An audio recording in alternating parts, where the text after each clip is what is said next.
Hello, I'm going to be making a glitchy drum and bass track from scratch as suggested by some people on Discord. I'm going to start by throwing some simple ideas down with the intention to just have something to process and glitch up. I'll use a diva and just get some kind of chord going to work around. I'll just pick a random sound in the dream synth section to start something off. I'll stick to C, just drawing some simple notes, just to make things easy for now.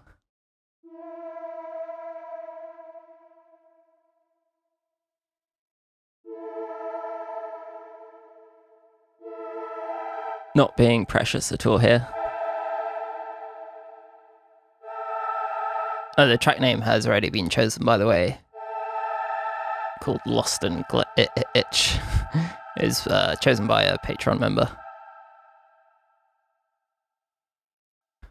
Oh yeah, I'll change the tempo to 172, which is usually what I go for drum and bass. Next up, I'll put some 16th note hats down, and I'll use addictive drums for this.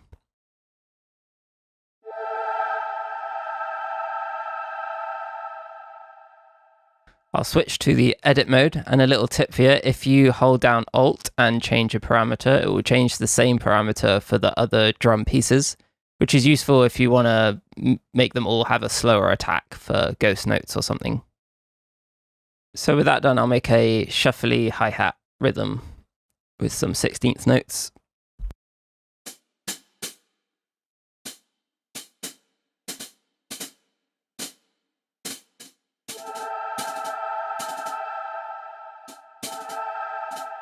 Just drawing in a bit of variation with the velocity notes there, just have a bit of a evolving, flowing feeling to the hats.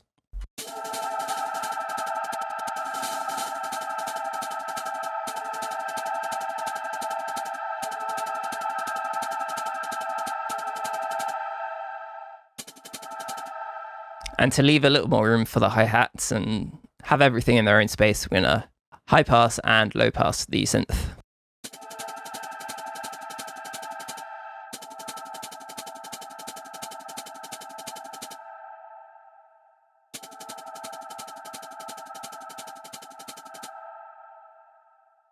Cool, now I'll put in some kicks and snares.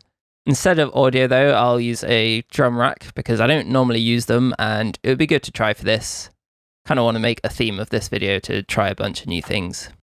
And again, keeping it simple, I'm just going to use a clean kick sample that I've made before, just a really simple dry kick.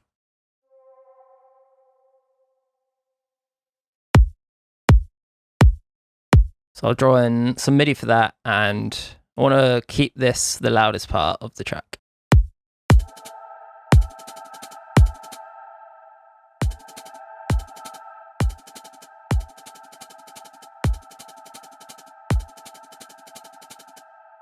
It's just really helpful to keep things quiet from the beginning and decide early on what the loudest part of the track is.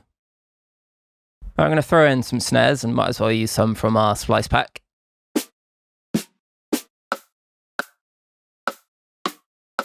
So I might layer a rim and one with a bit more white noise on it.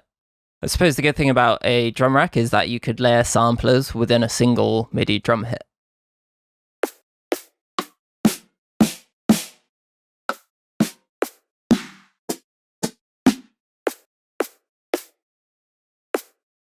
Some nice white noise on that one.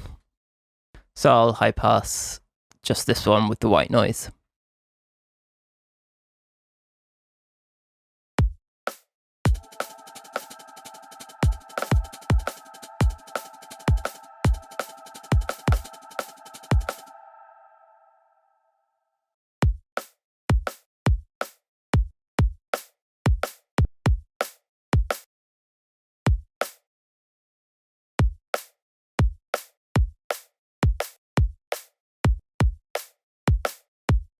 I'm going to try turning the room up actually.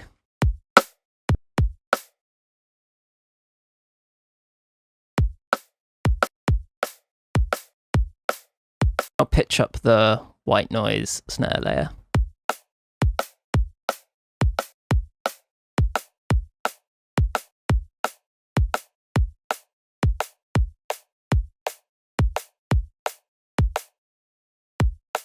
Just keeping it really snappy and clean. Might try a more jungle rhythm with the snares.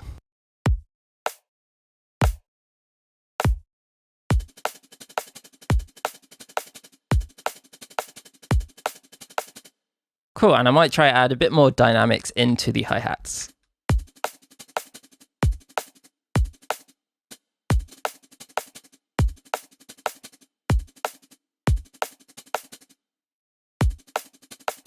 The hats could be slightly tighter maybe, so I'll just adjust the attack and decay a little.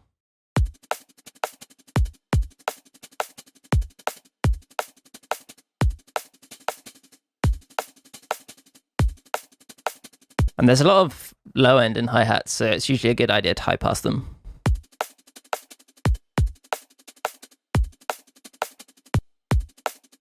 Cool, I think this is a decent start. At least something to work with now. I'm going to call this one snare so I remember.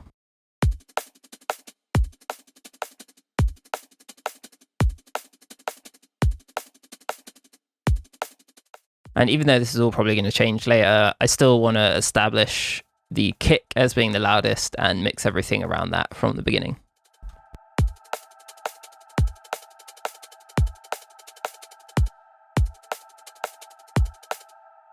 And yeah, also keeping everything at like around -6, -7. All right, next up, I'm going to try drawing in some kind of melody. Although actually I'll start with a bass, just from a synth, like a simple saw bass sound to work around.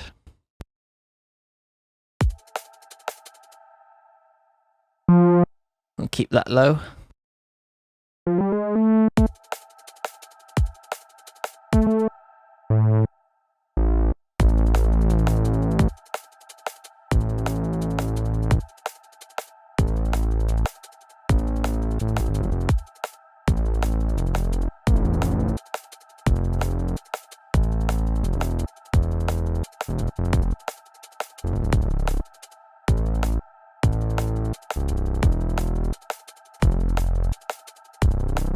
Yeah, maybe end on that C.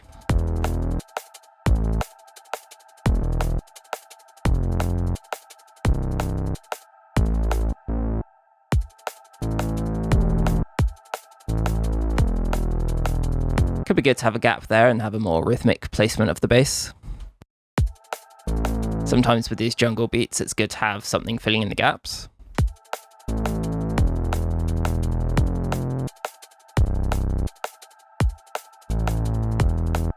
But like I said, I'm trying not to be precious at this point because it might all change.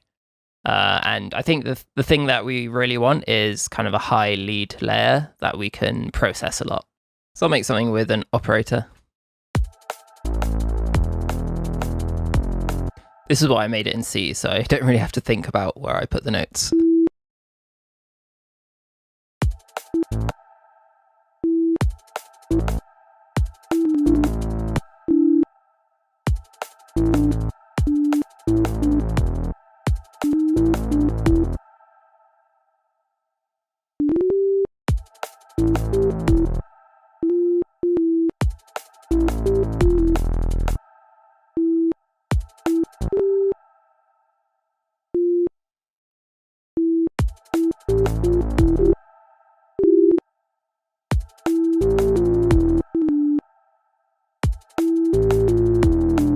The plainness of this sound is really bothering me, so I'm just going to quickly add some modulation. I'll add an LFO and assign it to the level of one of the other oscillators, and I'll make that move a lot slower.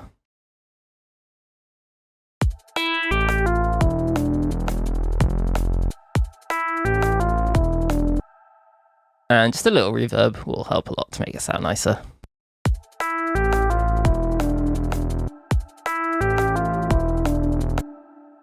All right, back to drawing the notes.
Okay, that will do.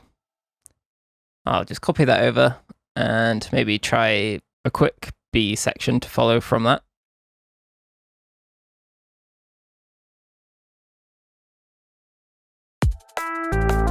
The bass is also annoyingly dry, so I'll filter it and add some chorus.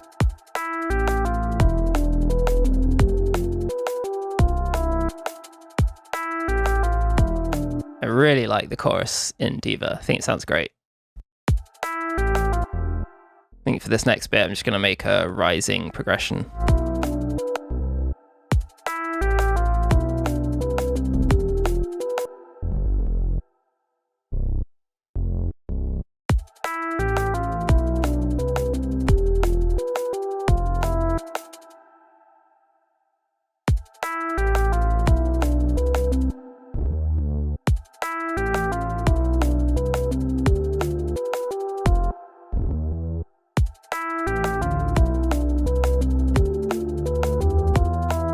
Then after it could follow on to the next higher F. Yeah, I'll do that now actually. I'll make a even more rising epic section. Starting with that F.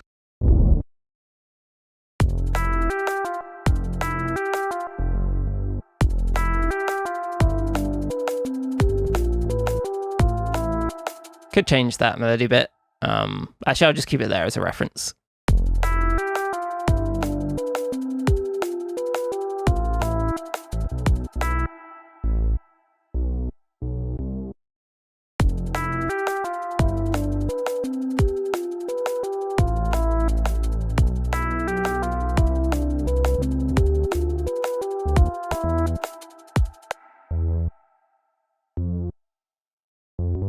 Just gonna have it literally just keep rising.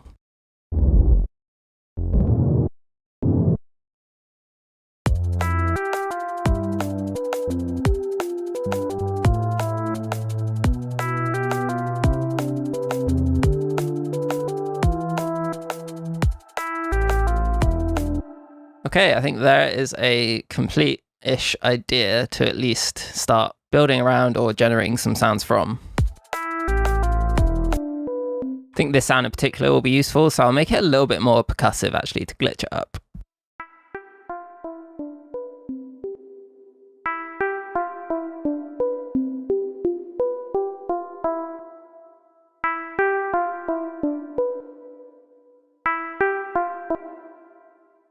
Right, I will export that.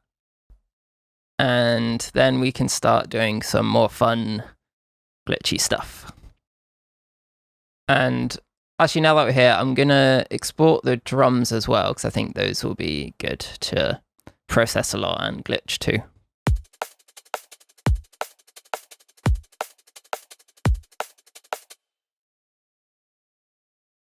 I'll call this one drums for glitch.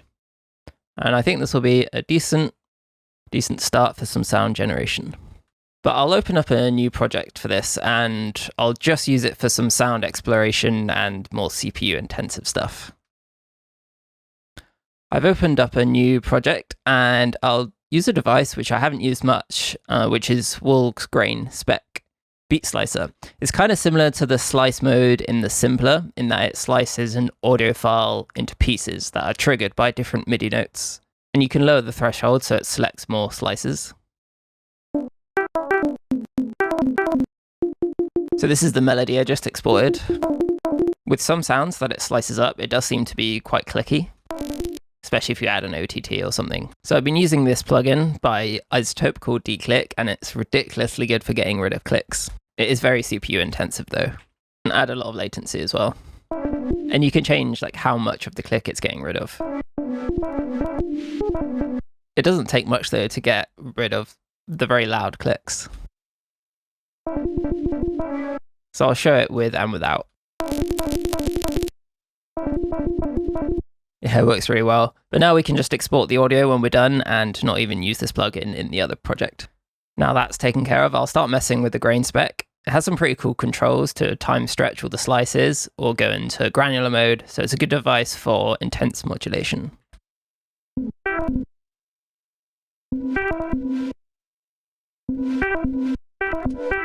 And over here you can go from grain mode to stretch mode.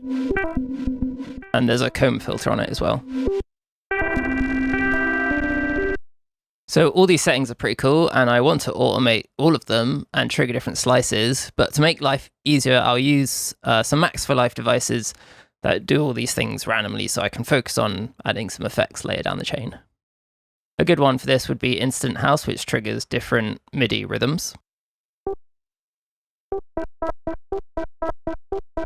You can automate between different rhythms that it generates. So I'm going to group the device and assign macros for the pattern that it plays and also the note that it plays. So it'll play different patterns based on which one you choose. And then it can also cycle through different notes if you want. It makes it easier to just generate some instant things. And I want to cycle through all those. So I'm just going to add a device randomizer and map that to the macro. And that will change just the macros that you've selected. So they'll move randomly, but you can change the speed at which it moves. And we want everything to be at 172 BPM. And it's obviously still really clicky. So we can adjust the declick settings as well.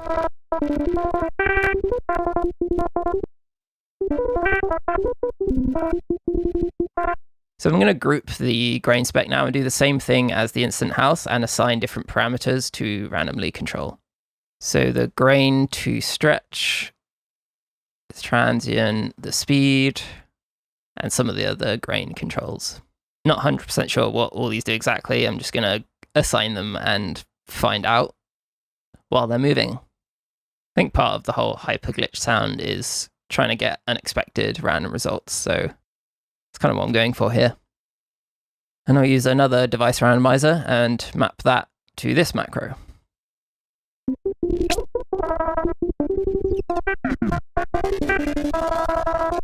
I'll change the randomization so it moves in a rhythmic synced mode.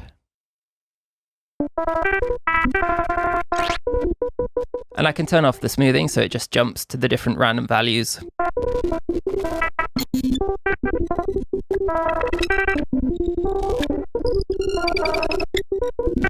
There's this weird bug that happens sometimes, which is that some values in macros won't be changing. So when this happens, I usually just assign it to a different macro, which usually works.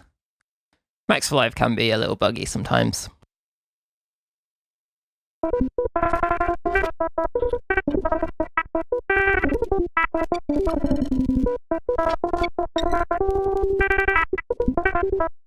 I'll try a different time stretch mode. I'll change how much the macro is actually affecting the values. So for example, the speed, we could keep it quite slow and time stretched.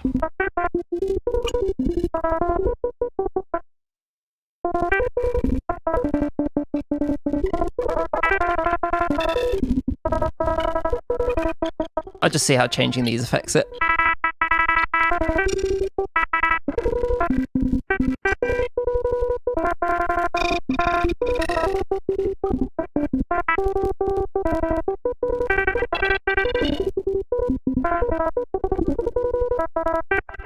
So now would be a good time to try some more effects in the chain. There's a plugin that's been recommended by some Discord users called Rift. I've been using Rift Filter, but I haven't actually used the distortion plugin called Rift. I haven't used it yet. I watched a short video on it last week, but I'm going to figure it out as we go. So I know, kind of like Trash, you can shape the distortion.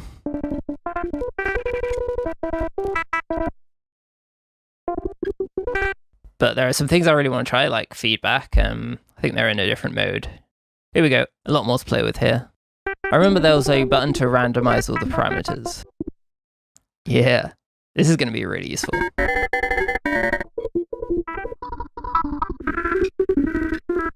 More plugins should have that. Maybe they do and I've just missed it, but they should all be as front and center as that button there. I'll put it back to that default mode though, just so I can actually find out what things are doing. We'll give this feedback a go. So another cool thing I saw in the video is you can tune the feedback. So I'll put that on C.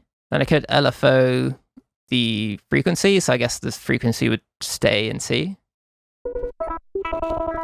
But I want to change the rate that it's moving. Oh, I'm on the wrong thing. Oh, you can randomize the LFO, that's really useful. I think we need more feedback.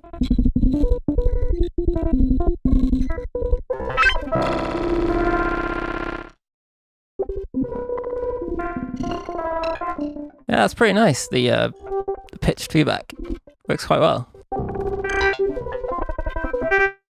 So I could LFO that too.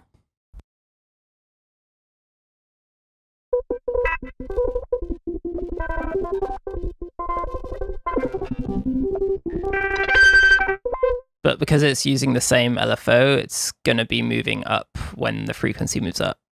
I think I want it to move separately, so I think I'll maybe assign that to a different macro, and we could use an LFO to change the feedback independently from the inbuilt LFO in Rift.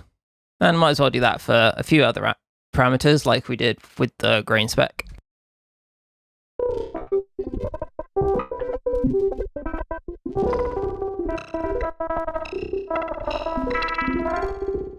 Yeah, I'll assign the dry wet of the feedback. Let's try some filtering as well. So this I am familiar with. I have the Rift Filter Lite, which has all of these settings. Just a bunch of nice filters that you can morph.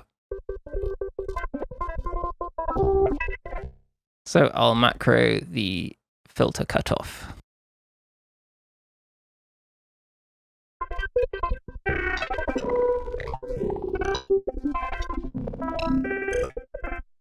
See how some different ones sound.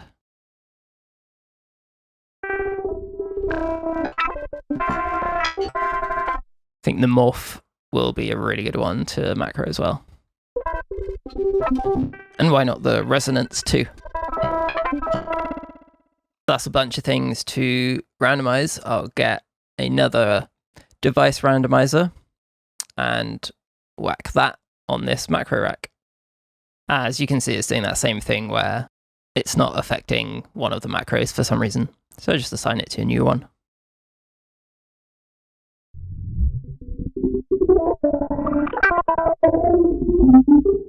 I'll make that move a bit faster.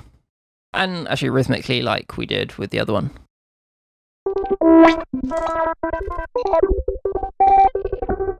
So again, could go into the macro map and change how much it's changing the macros. Like we could have a bit more feedback coming in more often and a higher cutoff. And we could just control some more things like not having the resonance be so super high all the time. So make sure that doesn't go too high.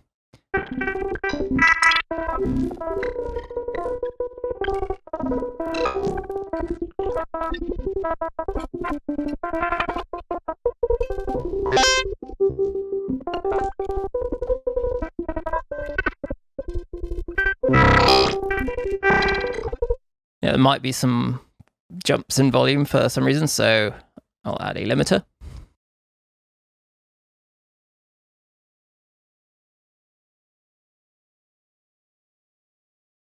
And let's go for some reverb at the end of the chain.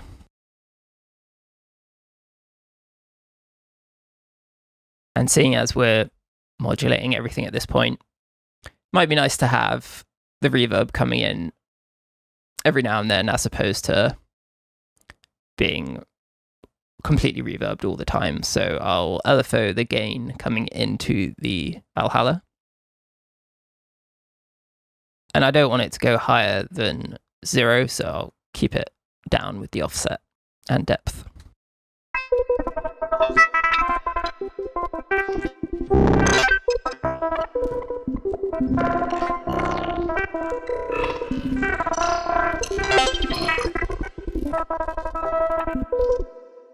Nice, that's definitely enough now. I think I'm gonna record a long audio file by changing those parameters more and recording as we go. So set up a resampling audio track next to that one. Make sure that one's armed. And we can hit record.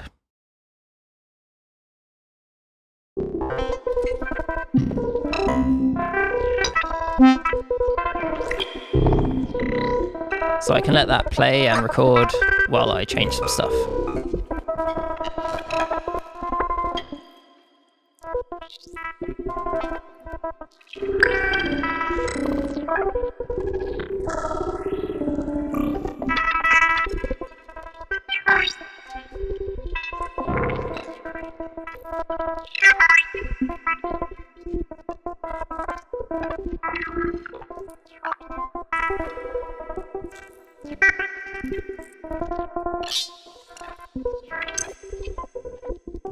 Oh yeah, we could just hit the random button and let that change things for us.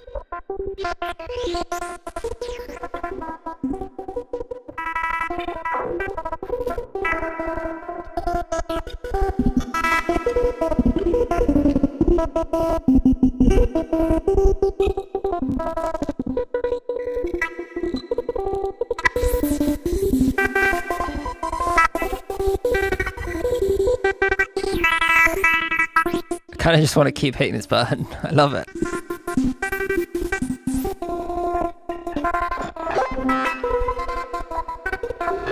Because all the modulation still moves.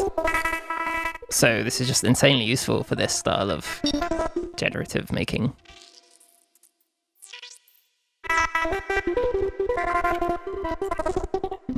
I think the stages is like how many times it distorts itself.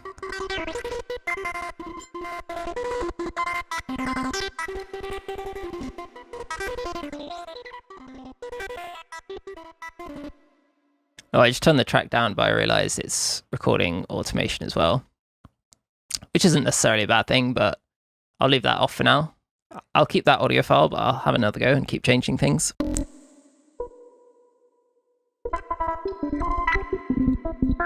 And I'll go back to the macro with the grain spec.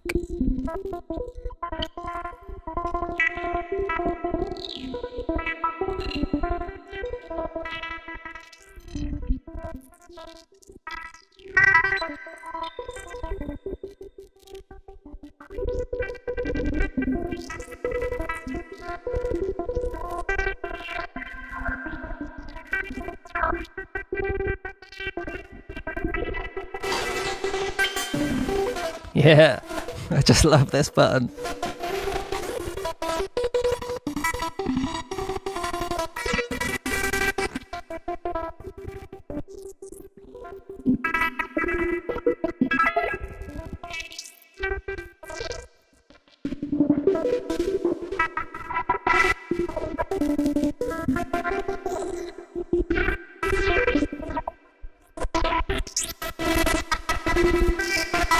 It's getting pretty intense. I'll just mess with a few more things, change some few more things, and then I'll add some more dynamic controls in the effects chain after. Just literally can't resist pressing this random button.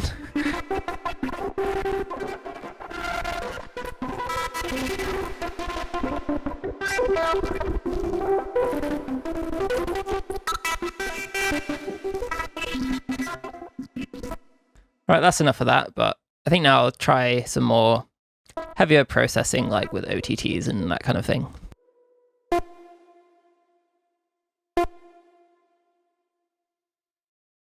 I'll try and make it a bit techier, kind of crunchify and compress it with an OTT and vocoder combo. Make sure the vocoder is on modulator setting. Yeah, I'll put it after the OTT.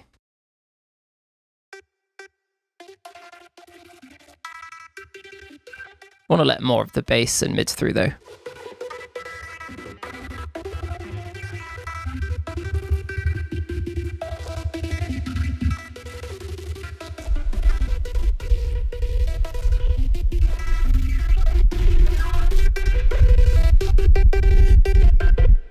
All right, let's get this going again.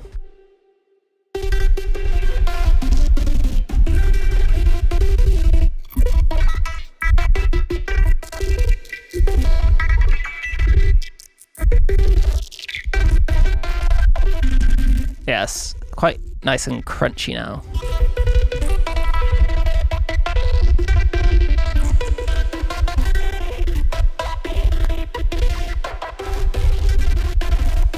Might as well assign the LFO to more things actually, like the distortion amounts.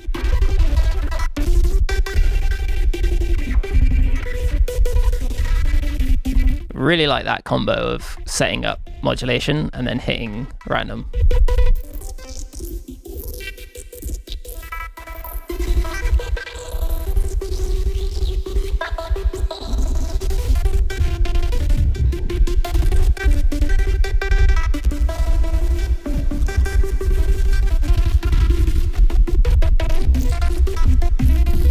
That feedback sounds quite nice. I think I'll change the macros so the feedback is really high all the time.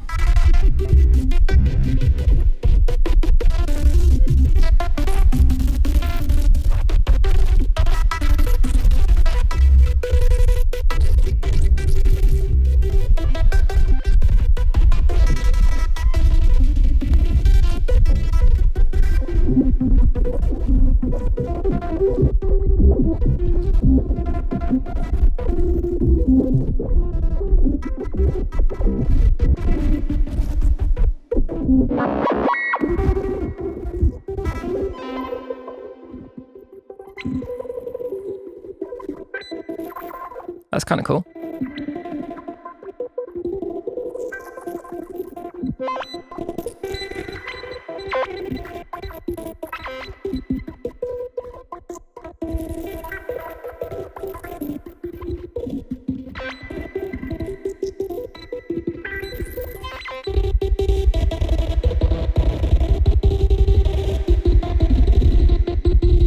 So the reason I'm letting these play out is that now with the OTT, there's some more bits of almost percussive low end.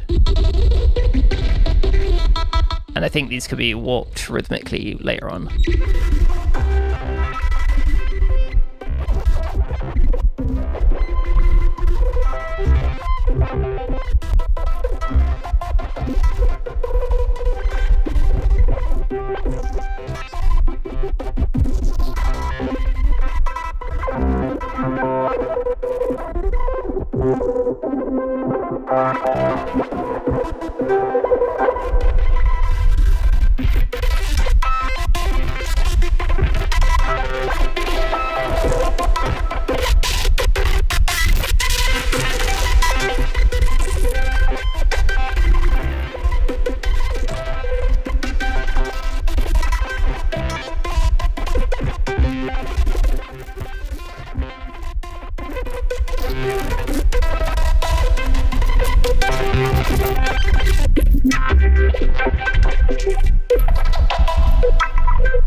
Try a little bit there where there's more dynamics.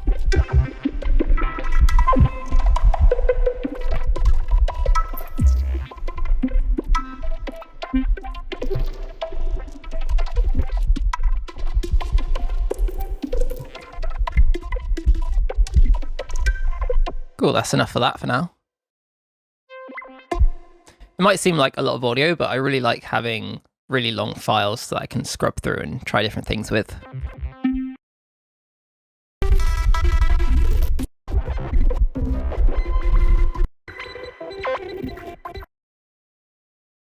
So now we've got a chain set up like this, we can use it with some different things. So I'll try it with the drums now that we exported earlier.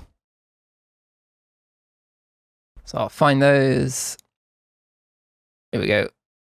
And I'll put that in the grain spec.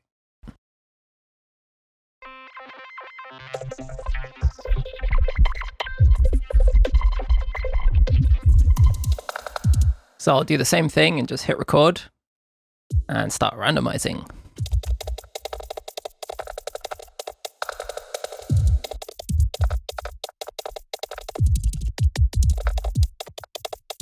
Might not need the declicker this time. Sounds right with the OTT. Might just turn it down slightly. You can also change the pattern mode on the instant house. There's breaks or house, so I'll put it on breaks.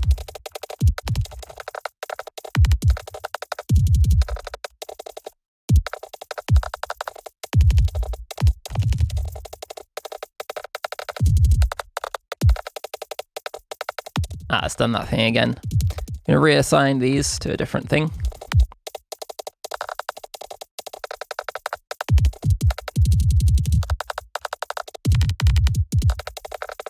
Yeah, not sure why this happens.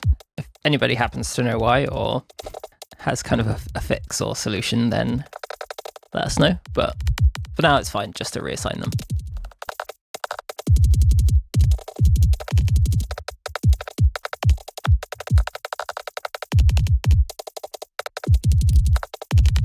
So by putting the speed closer to 0 and the granular stretch mode to stretch, it can kind of force it more into that time stretch effect. But because of the speed that it's playing and a bunch of other things, it's not that audible right now. So let's focus back on the things later in the chain.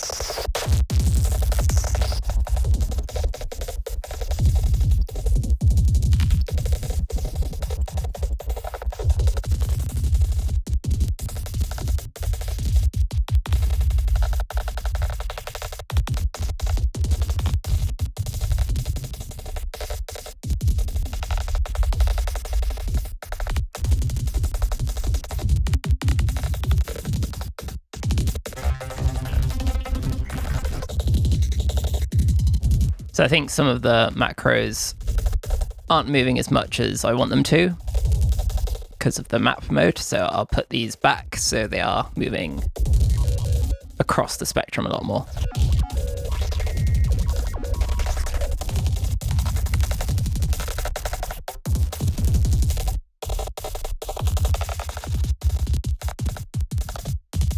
And we could play with having less drive going into it, but more volume after all the effects.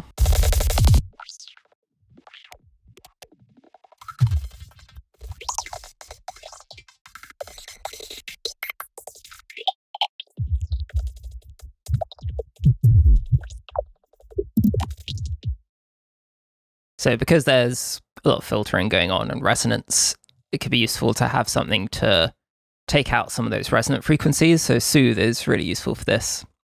Put that after the vocoder and let that calm down some of the peaks.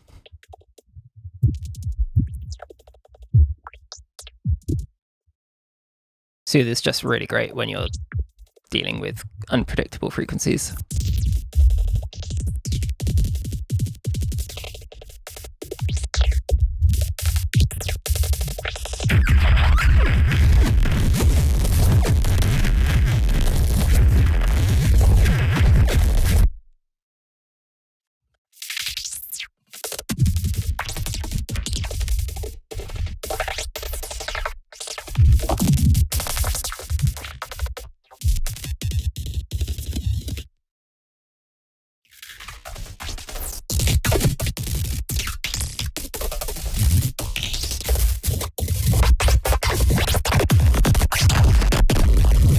Yeah, crunchy.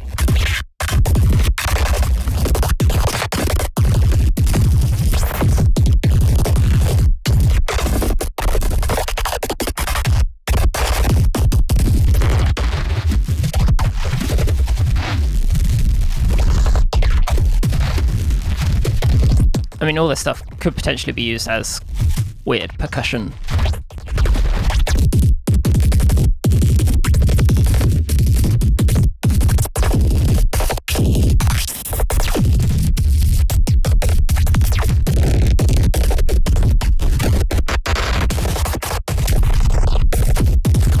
I want to put the grain spec back now to be able to go into the granular mode.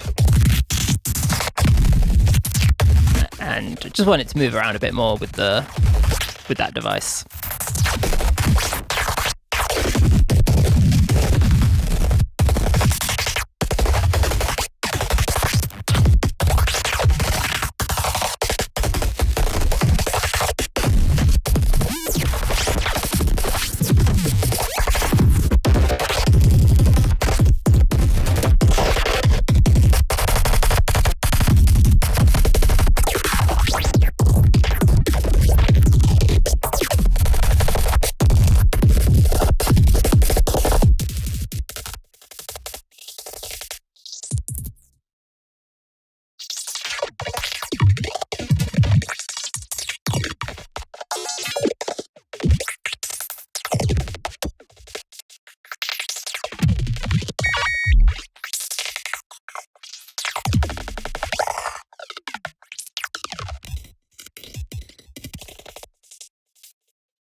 Just like how it sounds sometimes when the drive is really low.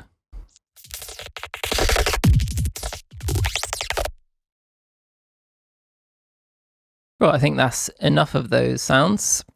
We've generated quite a bit.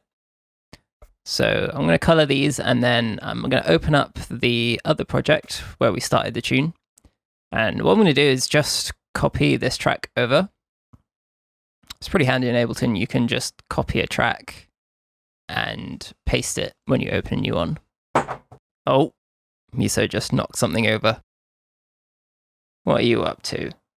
What are you up to? Causing trouble. Anyway, I've brought them into the new project and just going to put them in their own separate tracks and label them. I'll just start by having a quick look at what we have. I usually work with these long samples by having them in warp mode and selecting a loop. I can change where the file starts without actually moving the file around the project. So the little play marker, I can move that around like that.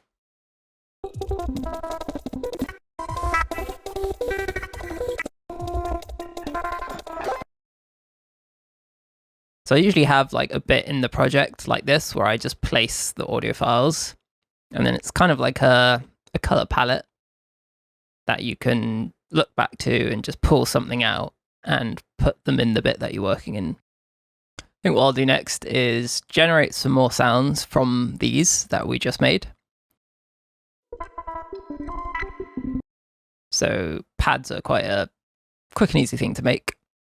Just flooding some melodic content with reverb usually does the trick, especially like adaptive reverb, which I've shown before. Yeah, it's a really, really great reverb. You can pretty much run anything through it and it'll turn it into quite a filmic pad. It resynthesizes instead of just delaying, so it can change the pitch as it's reverbing.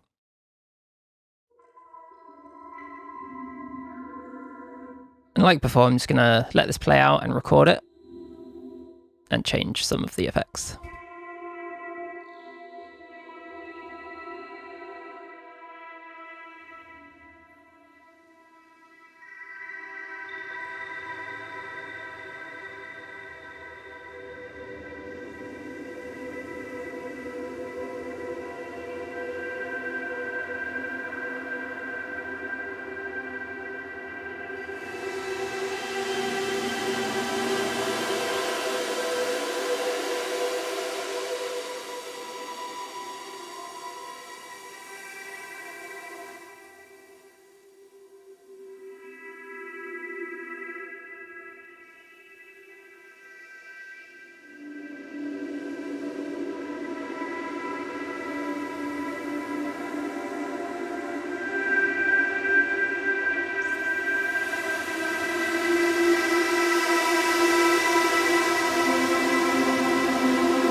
Yes, always nice with adaptive verb.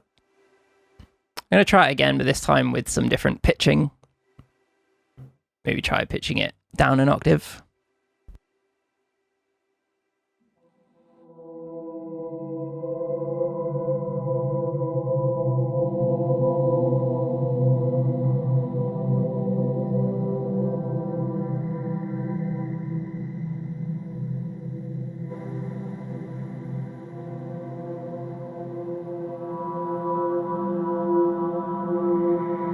Actually, something cool to try could be using the kilohertz pitch tool. We could have both the high octave and low octave coming through before the reverb. So I'll keep the mix to 50%.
She might also try reducing the mix so that more of the low octave gets through.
Cool, that's definitely enough pads for the track, so we're done with pads. I'll colour these green. Just feel it's like a nice grassy meadow or something. And I'll put the next marker over here, where I'll start building some kind of intro, or at least start developing some ideas of a progression. Before processing things too much or using too much automation, I usually like to sketch out different potential progressions and see how things flow melodically and that kind of thing. So I'll bring in some stuff from before. Just one example of something we could try is just have hats in the beginning with that bass progression.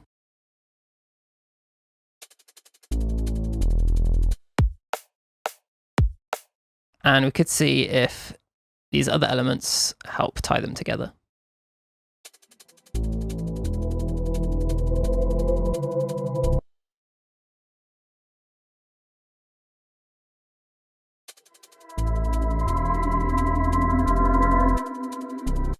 Sounds right. I'm going to make a new track and bring that pad into that new track just to keep the other long file separate.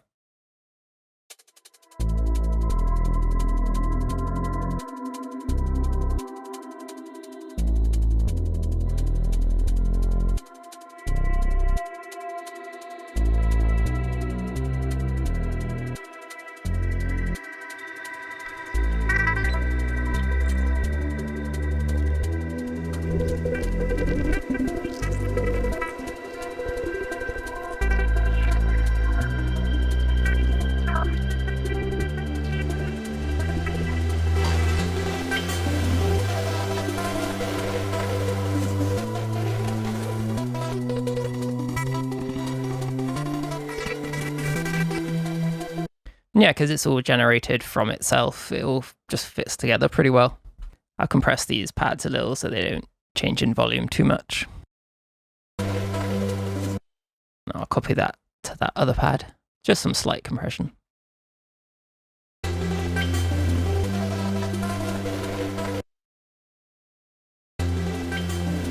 I'll move that over a little bit because there's that kind of obvious little rise that could lead to a drop or something.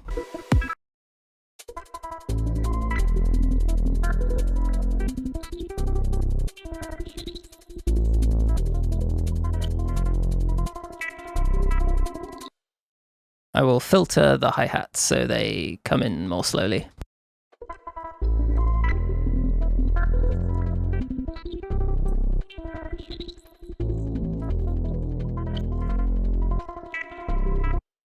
And that rising progression we made earlier with the bass kind of suggests that there would be a bigger rise with the other elements as well. So we could add an effect and bring in the effect more as we get towards the end of that bass progression. So some kind of reverb or delay, like a grain delay, would work quite well, as there are lots of clinky bits in this sound. And actually, because of those transients, we could gate it before the delay. So just the little percussive points will be delaying.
As well as the grain delay, we could layer a reverb and do the same thing where it's rising up.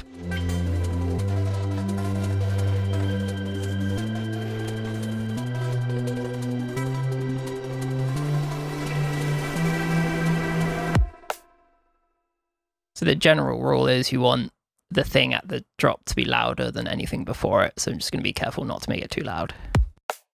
But I think these drums are peaking quite quietly, actually. Yeah, so we could turn them up and still have loads of room. I'll add a limiter. I generally like to keep the track volume the same if I can, just so I always know that it's the level that it says it is. And then I get it up to 0 with a limiter or something.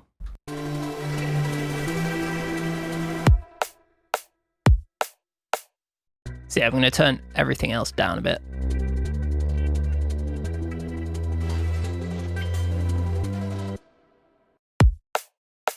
And even though it's just a sketch and we might not even use this, it's a good idea to be able to hear it at the proper levels. And when we try new things and we want some bits to be louder, it's just easier to mix it in.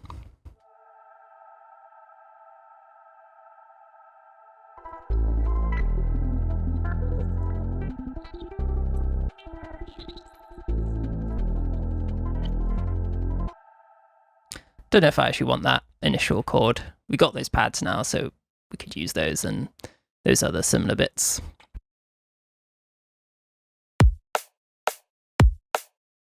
So that's a pretty jungly drum rhythm. I think it could be good to make more jungly stuff. So I'll use a simpler in the slice mode, and let's chop up an amen break, because why not?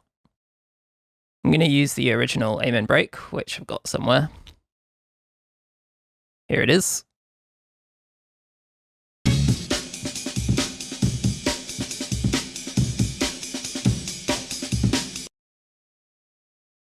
And instead of drawing in MIDI, I'm going to use an arpeggiator and let it play some unpredictable random notes. I'm going to basically do a similar thing that we did with the grain spec and generate some long files that we can splice up and do whatever with. So I'm going to draw in every note that will trigger a simpler slice. So I'll just find the last note and first note and fill in the gaps. First note is always about C1. Then I'm just going to copy all the MIDI up until the very last note.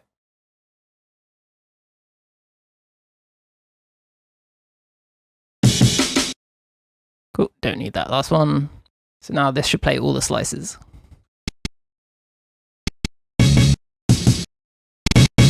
Don't want that horn though, just the drums. So now when I select random, it will play all the slices in a random order. And of course, I want some fast 16th notes. Just make sure that's a little bit quieter. And I'll extend all the notes.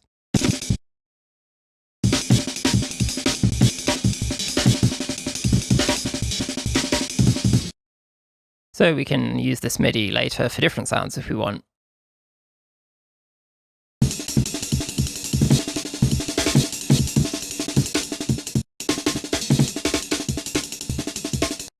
When doing this, I usually make the sample a little tighter with the warp settings.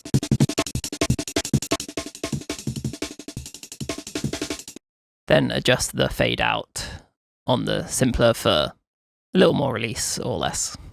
But I'm going to mess with all that while recording some more audio.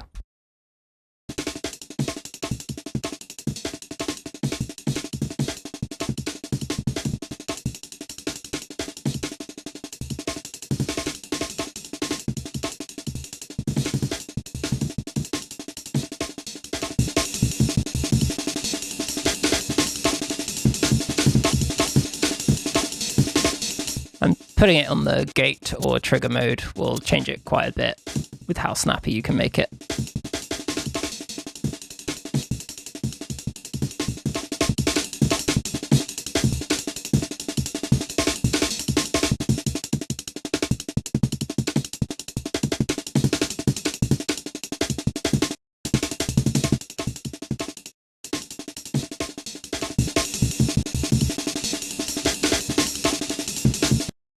All right, that's some decent stuff to work with. We'll just try it one more time and maybe do some more attack stuff with softer transients.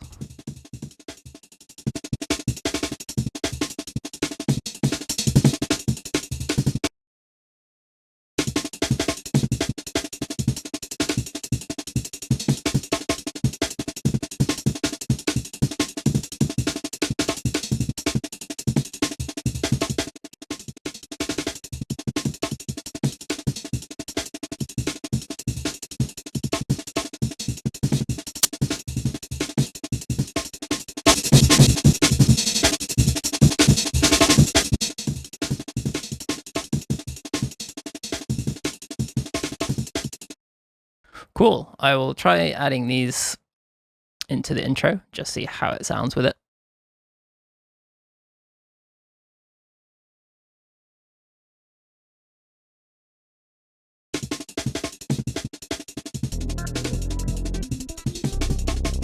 Could sound alright with some filtering.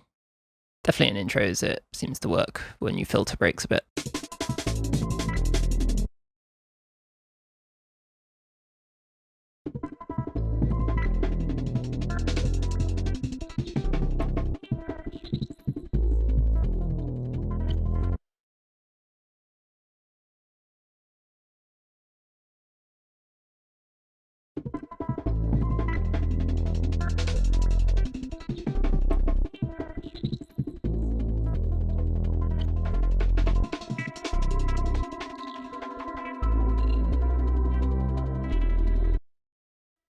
Well, I'll leave that as an idea that we could use later. I think next I'll think more about the actual main drums because they are very dry and I'm not sure if they're going to work with these breaks as they currently are. But I'll try mixing in the amen a bit more.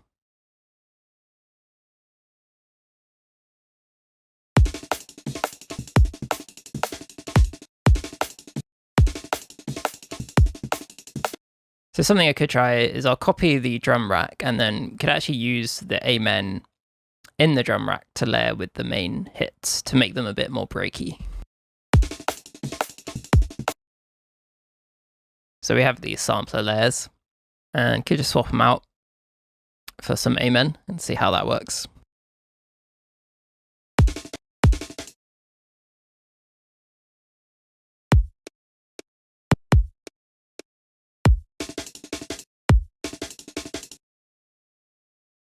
I'll change the sample area so it's just playing like the little snare.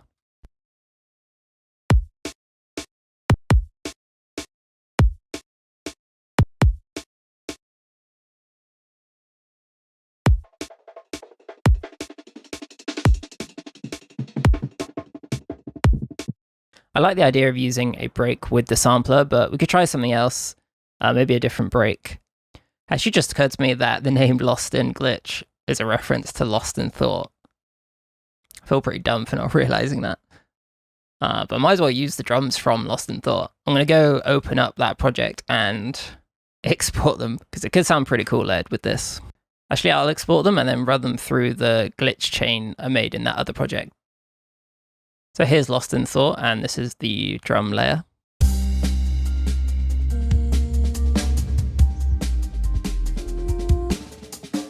It's actually pretty simple. It's Superior Drummer. And playing straight from that into a glue compressor. And then it's being vocoded. A little bit of EQ and some slight reverb. But yeah, super simple. I'll export these at this tempo and I might as well export it at 172 as well, just to have. So I've brought in the drum export at 172 BPM.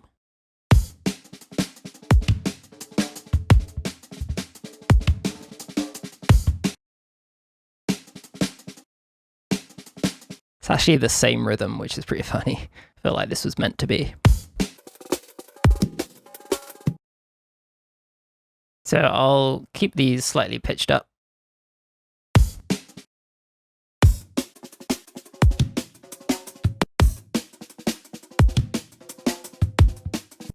And then like I was going to do with that amen, I'll bring it into the drum rack and maybe make a snare out of the snare from that file.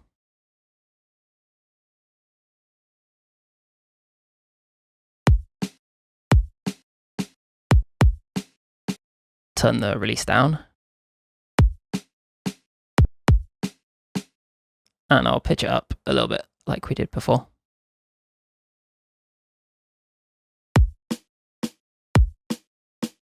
So I want to fatten this up a lot, and the glue compressor is really good for this, especially if you use the clip mode and compress it quite a bit.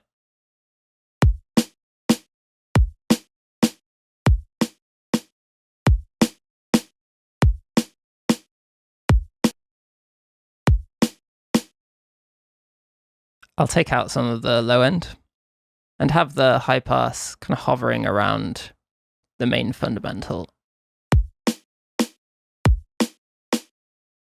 Then it could make a version of the kick with a part of that same Lost in Thought sample. Now I'll just reduce the sample down to just the kick at the beginning.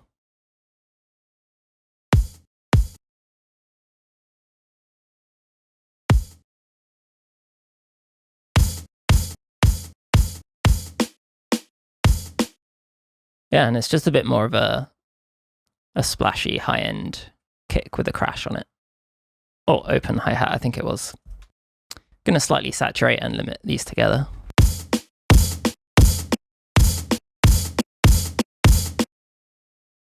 Like I did with the snare, I think it could be good to glue compress. But I'll try high passing just the Lost in Thought sample.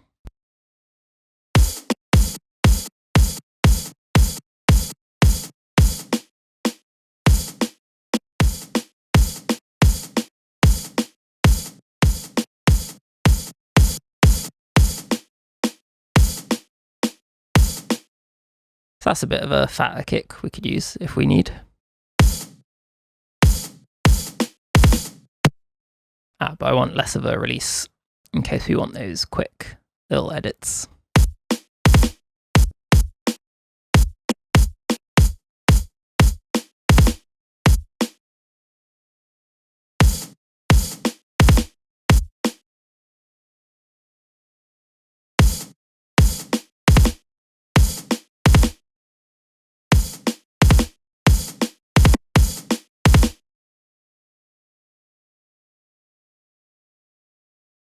So a good thing about the drum rack is you could just copy that kick over, and we could have one with the splashy open hi-hat and the other just dry.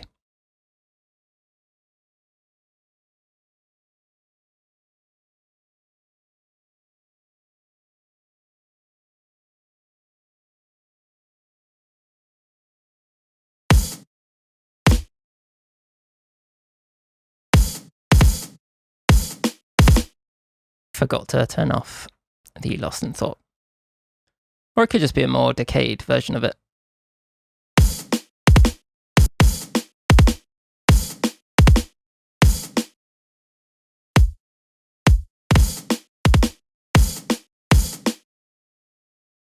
And all these samples are processed differently, but we could process them all together, perhaps with some Valhalla.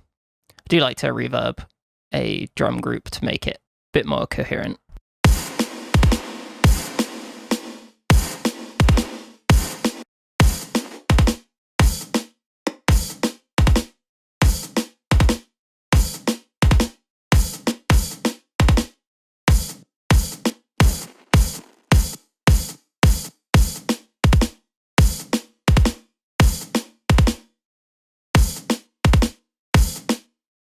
So I could do with a bit more beefiness from the snare.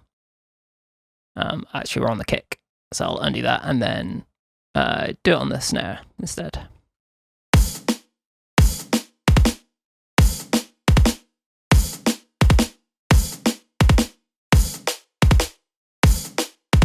Although I'm realizing it might need to be a little more high pass to fit with everything else if it's going to be a really fast, intense tune.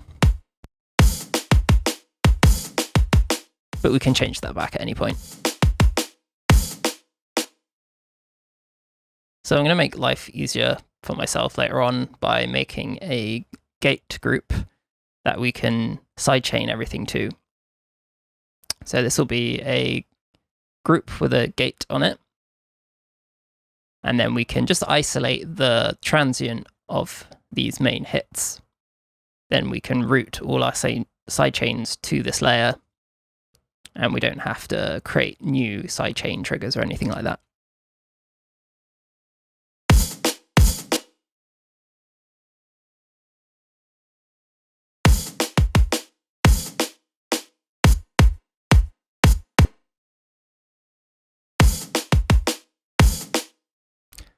Then we can just put a compressor on any group and route that to the drum rack layer. But actually, I should name that more appropriately so it's easy to find in the menu. So if we go to main hits Then down below, we can go to where it says gate.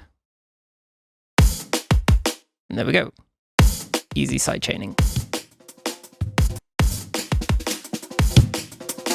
But this is just an example. I probably won't actually use this lost in thought layer. So we have these main drums to use now, but I want to do more with that lost in thought sample. So I'm going to pull it into that other project file we have to glitch it up.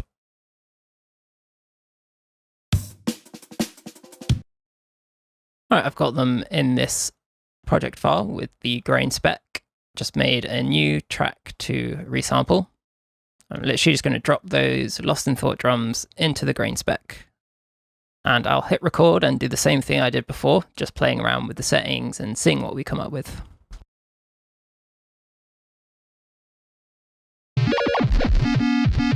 I see it was on some hugely feedback setting already.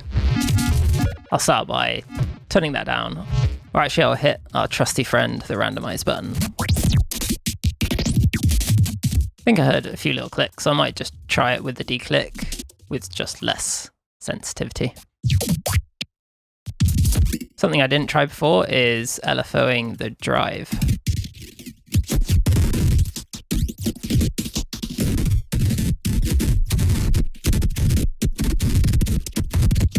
I like how that's instantly quite percussive.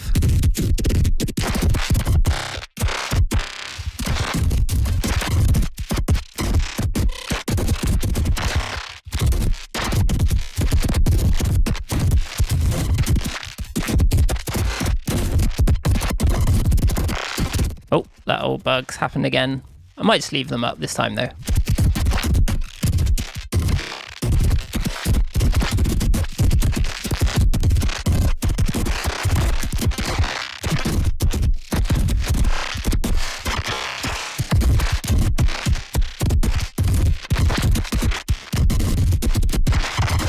I think it's the gain being LFO'd into that OTT, which is making it sound quite thumpy and nice and percussive.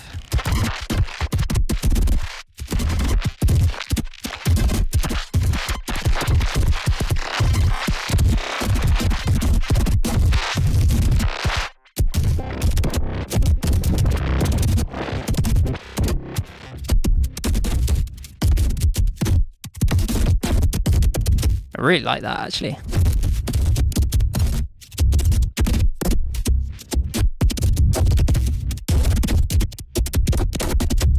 So I suppose there you can blend between the different distortion types.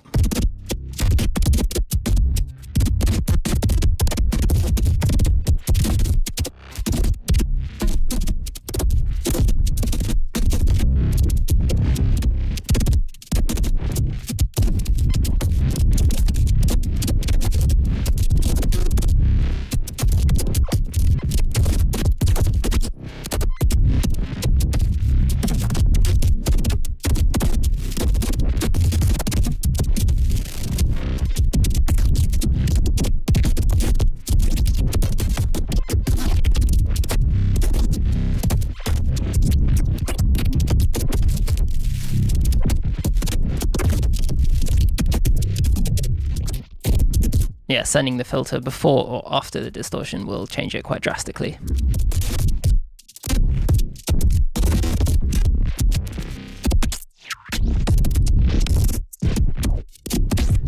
I really like how this is sounding, but I think we could try it with some more wet granular sounds in the chain.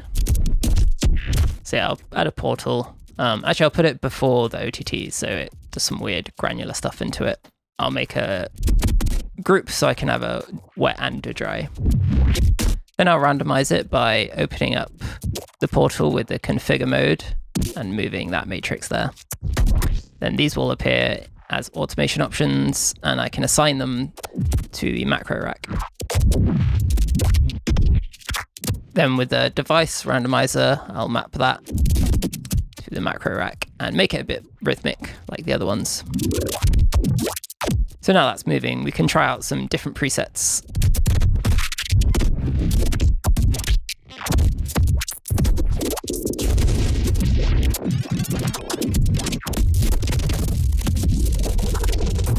Actually, I'll map the chain volume.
I'll try increasing the distortion a little.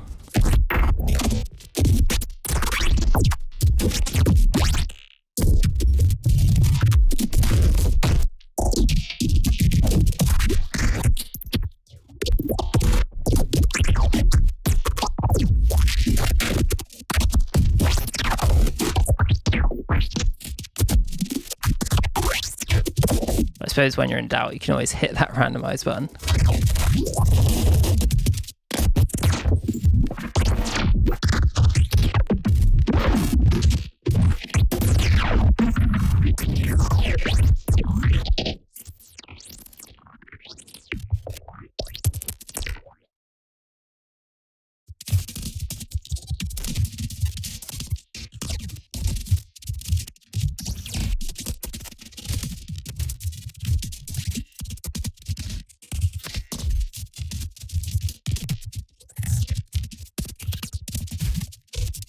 It's really fun having a chain like this, because you can pretty much change anything and it's going to do something unpredictable. And Portal's great for just throwing some ideas into a chain. At least if you're working on super sound designy stuff like this.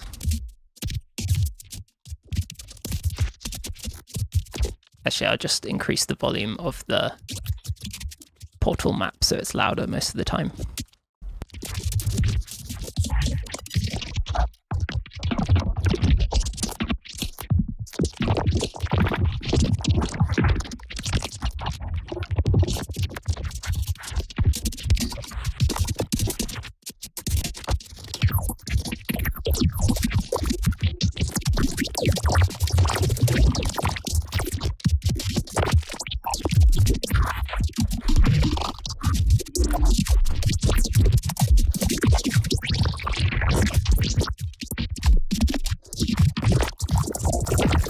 Seeing what it sounds like to remove all the mapping and doing some more kind of manual movement.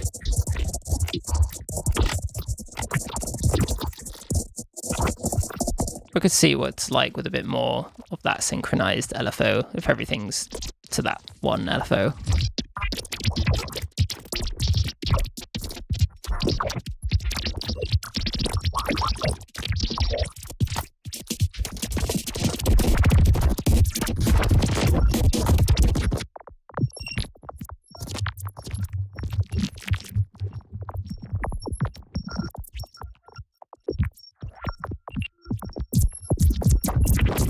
Lots of squelchy sounds here.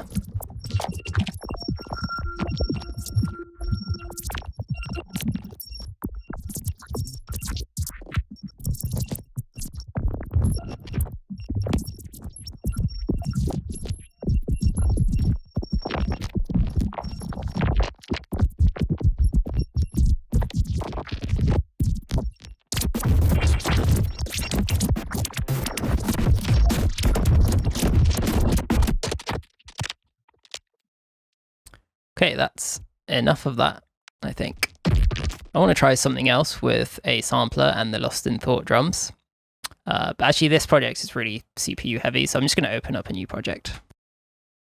So in a new project, I decided to bring in the simpler with the Amen and just replace it with the Lost in Thought drums. So just going to generate some breaky stuff with the random arpeggiator.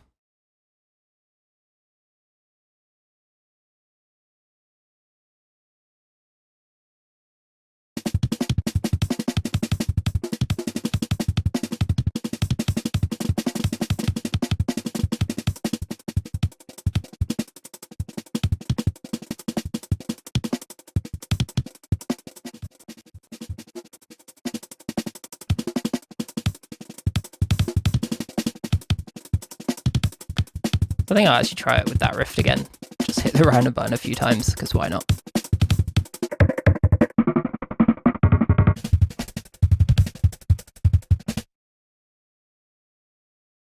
In fact, I'll start it again, so I can have one that's more heavily distorted and the other a bit cleaner.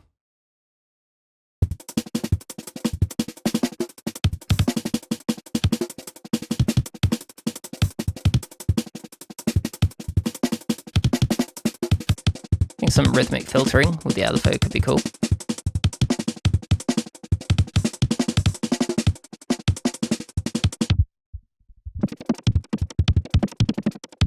Actually, maybe some different like LFO shapes. Like a yeah, this could be cool. Up to down. That's cool. You can randomize how high it goes from the beginning. Yeah, let's see what other options there are. Can make like a little snappy curve at the beginning with some attack.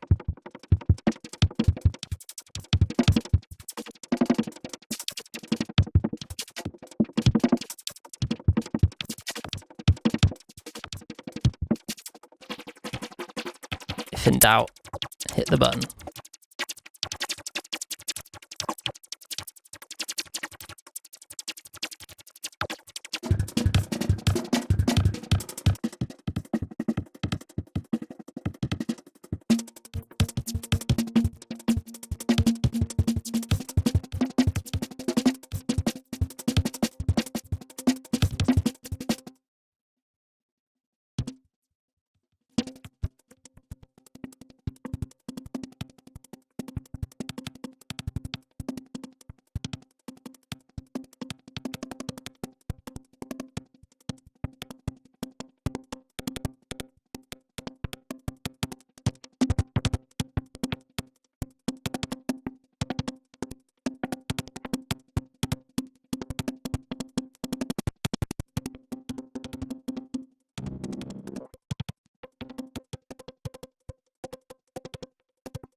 I think I'll soothe it and OTT it like we did with the last chain we made.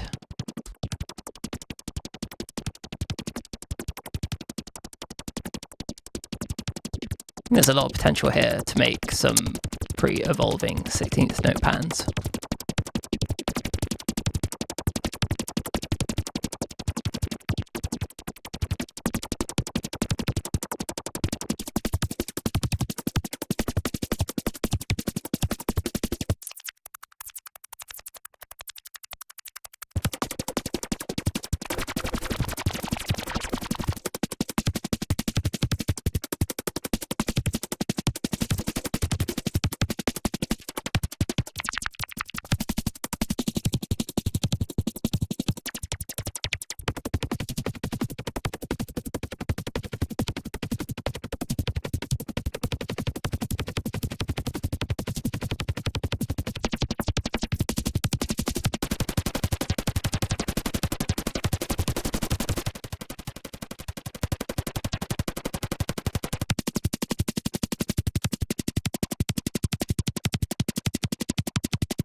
I really like that feedback control.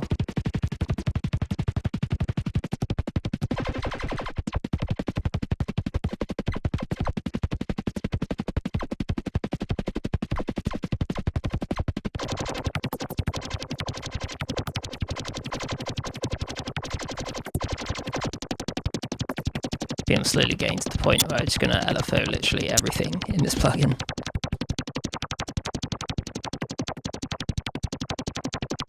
It's hard to resist when you can set all these things up and then just press random.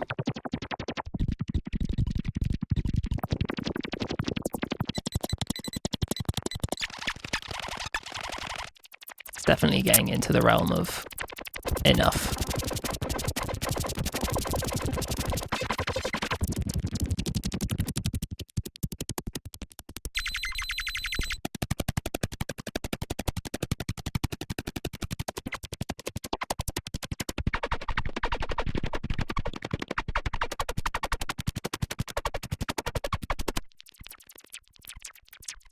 I suppose you could always mix in some of the dry and have that go into the OTT.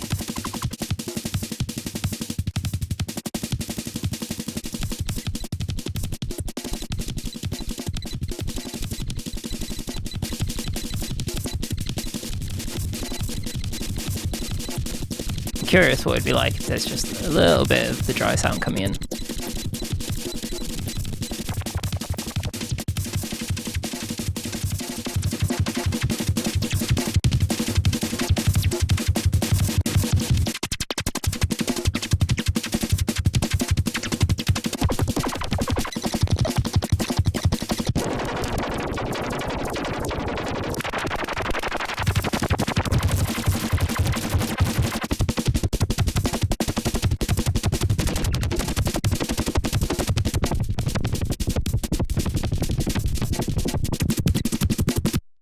I think it's fair to say I was a little lost in glitch there.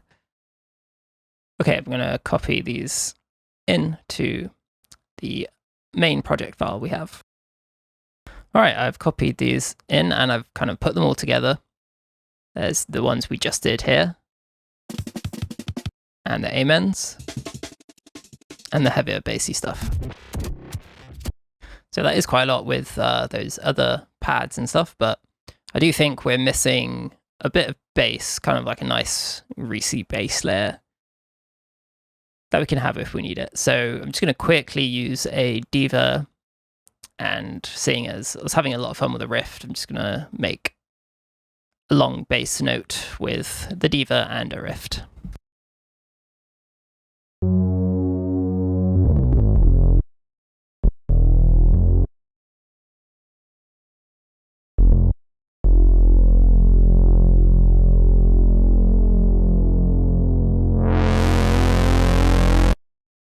Don't know why, but I haven't really made Reese's with diva before, but it's such a fat synth. So like, that's what I'm going to do from now on. Just going to do the old classic, boosting the bass into a saturator.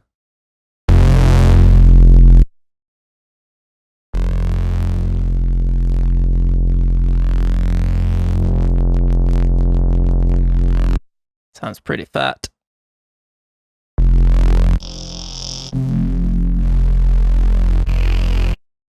Just give it a quick bit of movement on a few different things.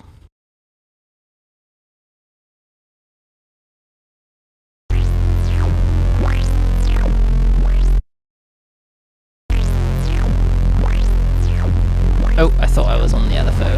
I thought it'd be cool to randomize the rate of the LFO, but I guess you can't put the LFO on the LFO rate. Oh well.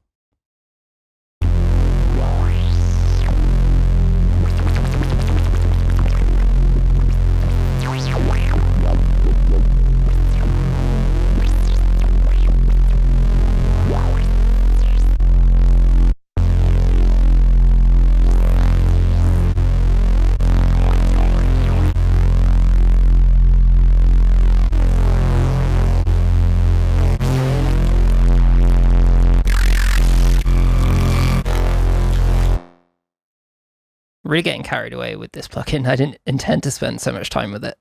But I'm going to record a long sample with this and see how it sounds. It's their fault for making such a fun plugin. This is not sponsored by Minimal Audio, by the way. I feel like it should be, though.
I'll stop before I spend another hour on that. I'll put it in a sampler and treat it like we do with most of our basses. So I'll drop that sample we just made straight in. And I'll delete these other layers because I don't think we'll need them again. Just have it in the sampler.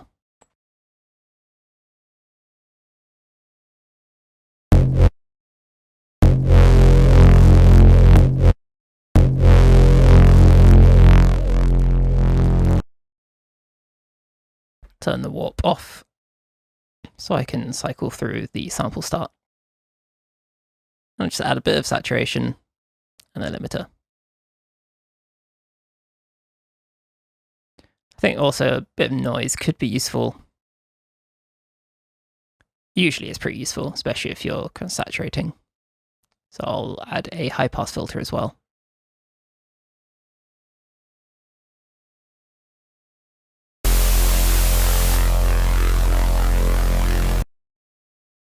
And with the multiband, I'll boost the low end.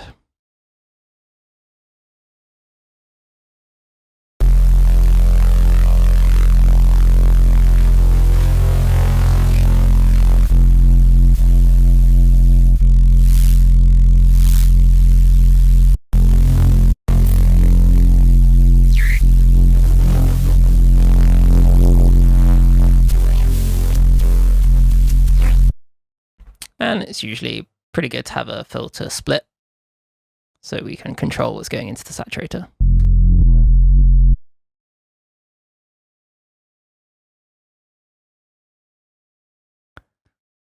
Like usual, set one as the low and one as the high.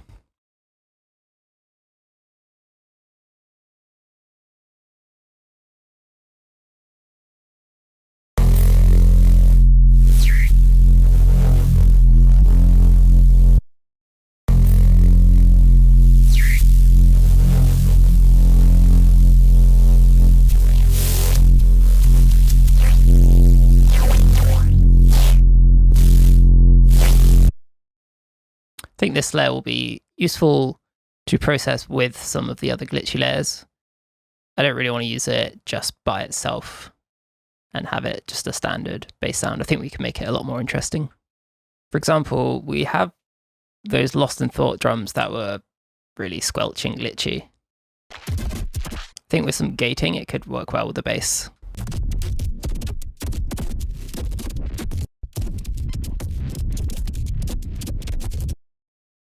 I really like that kind of bit.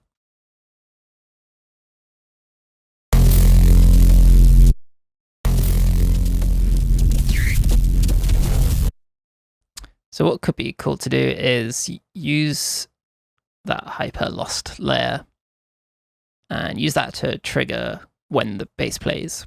So I'm going to use a gate on the glitchy layer just to act as a signal for the bass to react off of. So this gate is going to trigger when the bass plays. Actually, we'll probably be using this kind of gate technique quite a bit. So I'm going to label this as gate rack and then I'm going to save it so we can use it again. I'll bring it into my most used and then we can pull it in whenever we need it, which will probably be quite a bit. And the thing I really want to do with this is quantize the warped glitchy layer. And then sidechain the gate on the bass to the glitchy hyperlost layer, and we can select that new gate rack we made.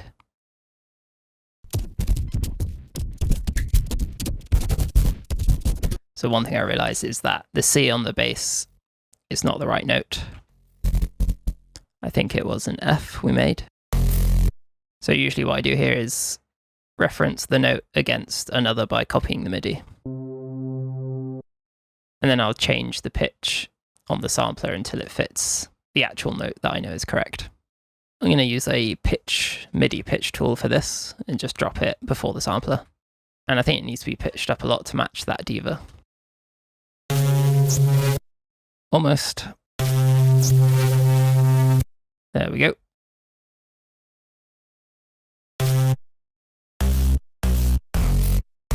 make it a nice low C.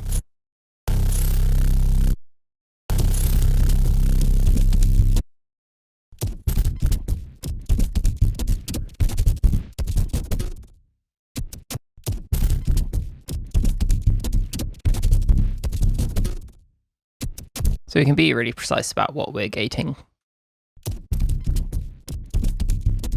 You can turn off channels in groups and still have other things routed to it. So you can leave the sound unaffected, but still gate part of the sound. And you can stretch the audio to have it make different types of gated rhythms.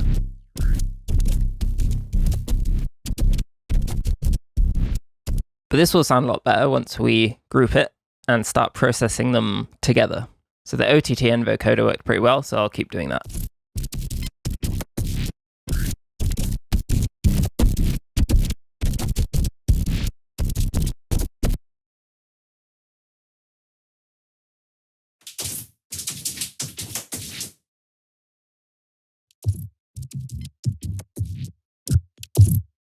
Could use the formant control to shift the frequencies down a bit.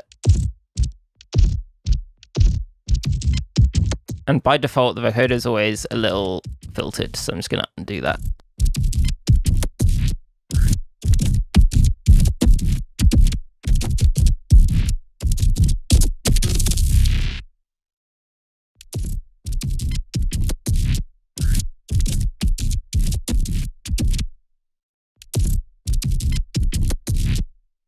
And I'll give it a little saturation.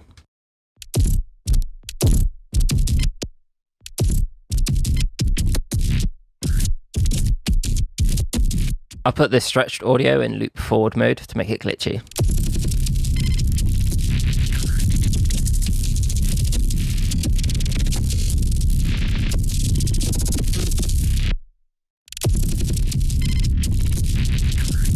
And now they're processed together, we could change the levels that are going into the vocoder and saturator.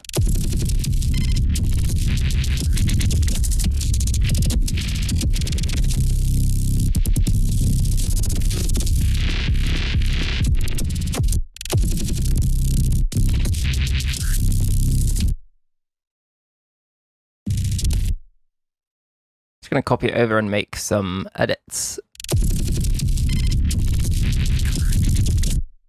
Because we've got a big bunch of audio here, we could also just try scrubbing through and having some different versions.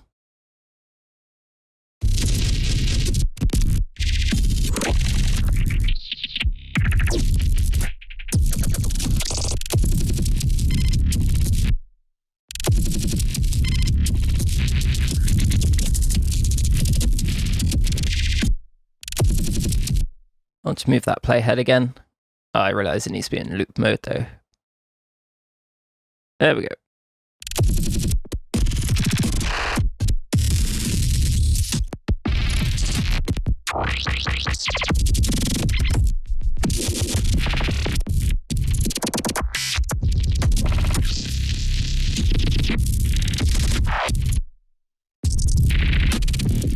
Lots of little interesting bits to find.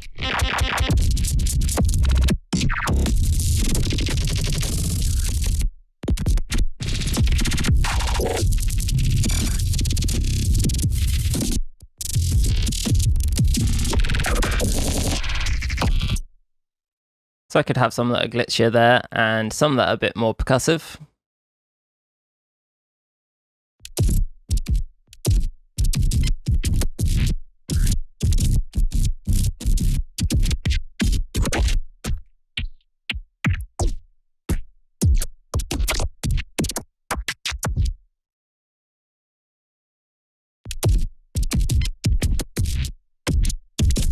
And the threshold on the gates, as well as the release times on the gate with the bass, can make for some different sounding bits with more bass tails.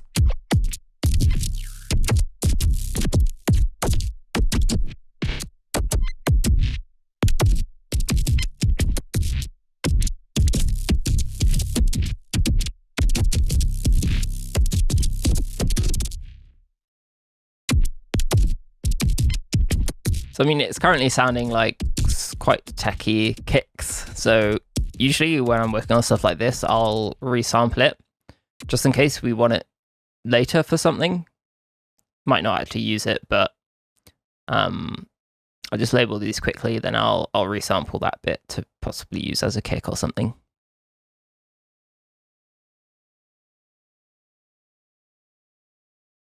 I just find usually some of the best stuff comes from almost having generations of resampling things and resampling the things that you make with those resamples.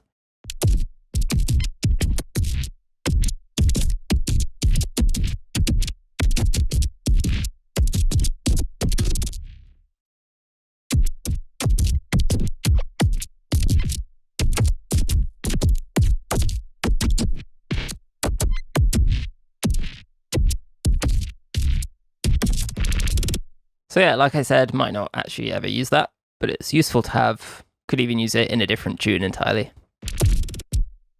It's pretty dry sound though, so could group the vocoder and saturator and add a reverb on top of that. I don't use the Valhalla room much, so I'll give that a go.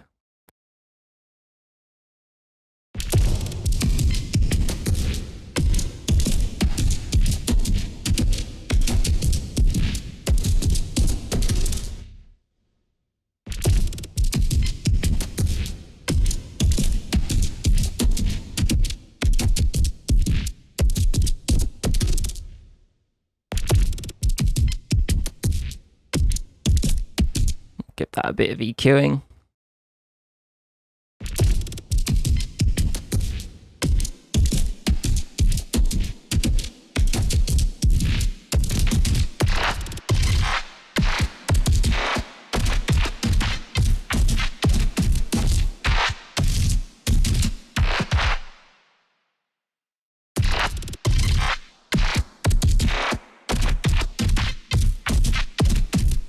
Cool, I'll label this as verb gate, and we can come back to it if we need sounds like this.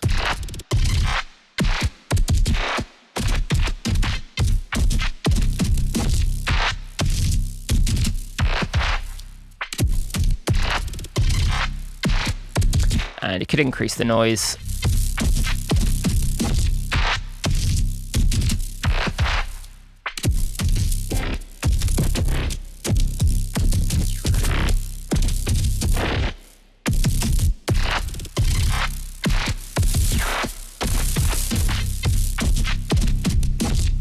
I think it could work with or without that high end on the bass, but we can explore that later when we're actually working on the meat of the actual tune. Could also have little bits with more reverb and automate some bits without.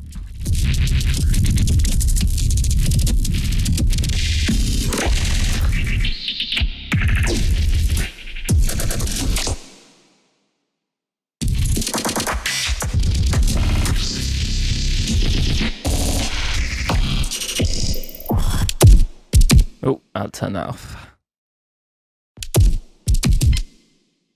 We'll just label that export so I remember. I think I want to kind of process this a bit more aggressively, but I do really like that. So I'm going to leave that there and copy the whole group and try some more processing with a duplicate group. This is why sometimes project files get quite full, because I do like to keep things there as a reference and to save for later.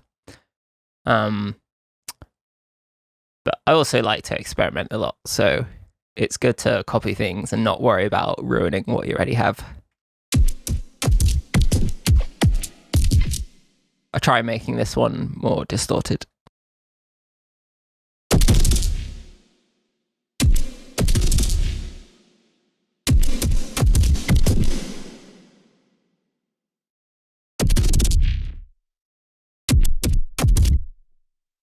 Also going to try ramming the bass a lot more into the group processing.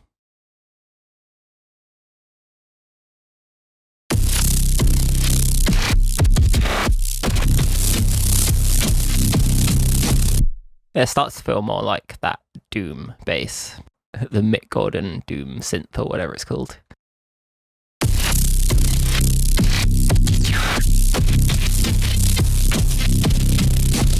But the noise and high-end automation is quite important here, so I'm going to have those easily visible with the automation lanes.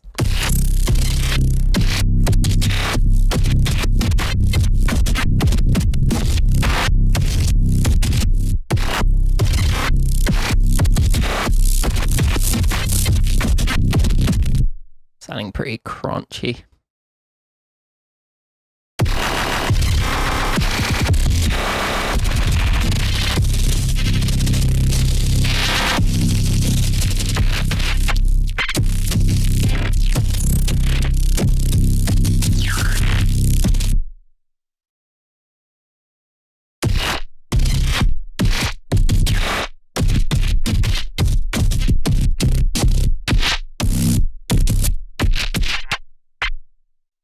Try it with some reverb at the end of the chain instead of before that saturation.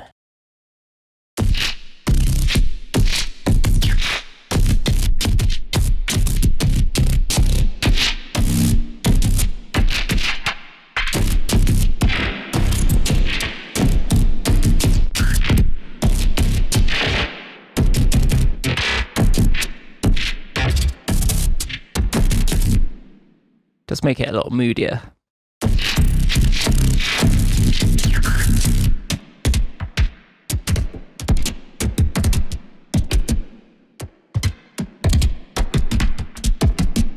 I'll automate the threshold on the gate group as well.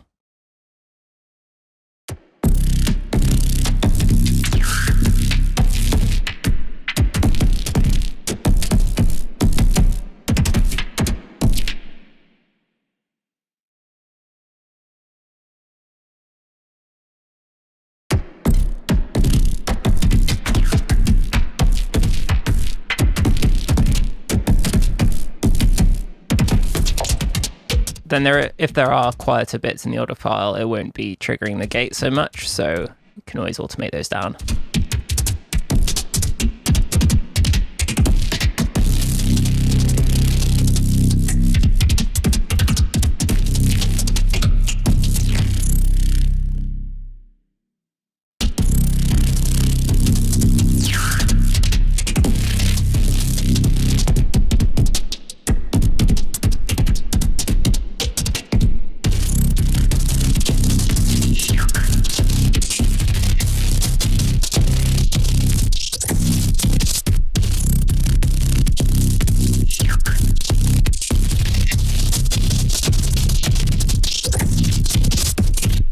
It's a bit too intense with the high end in that section, so I'm just going to scrub through something else.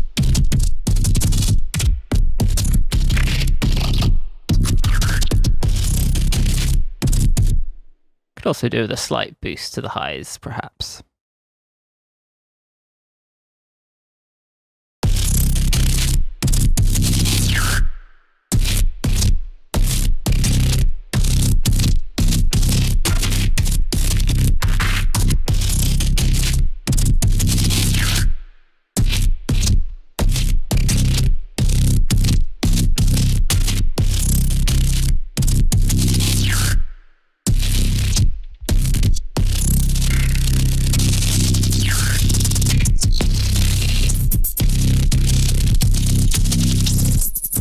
And then, of course, something else to change it a lot is the sample start of the bass.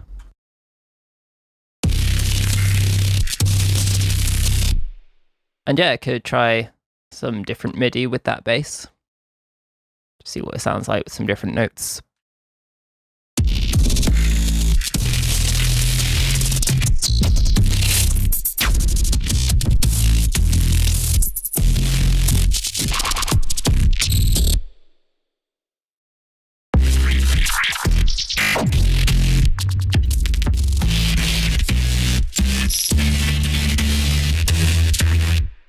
I do like using this kind of gate trigger thing because it just leads to more unpredictable ways of processing things.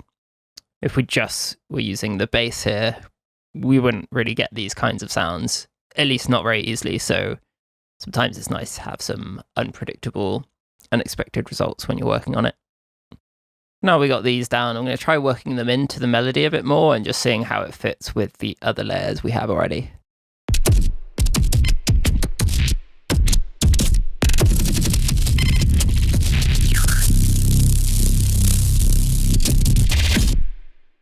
I think with all that glitchiness, I think having a simpler bass progression would help a lot here. We have those nice pads, and I think maybe having more of a sustained note or having fewer notes could be good. So I'm going to try that out. But it actually could be good to have this pad more sustained with the granulator. Could try quite an atmospheric but intense bass and pad combination. And the granulator is really good for these sustained pads. It's similar to that real-time texture we showed in a recent video. Because you could make a long evolving pad, but then just pick a short bit of it to sustain.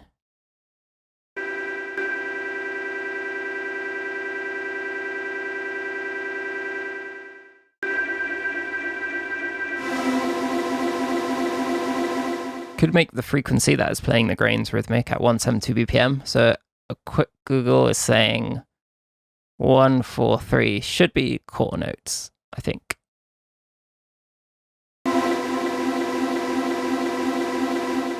Nice. I mean, it sounds good enough anyway.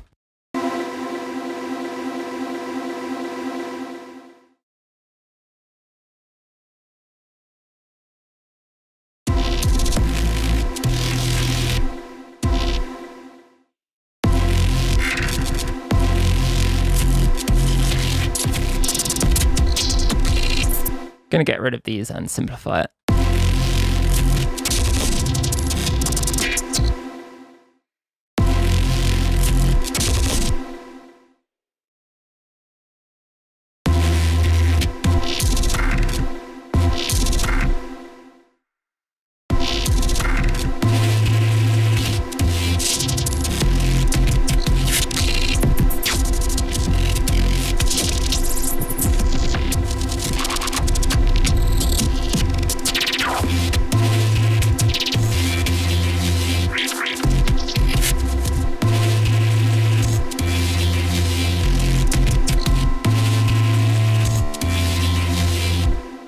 I'll try it with a different part of the sample in the granulator as well.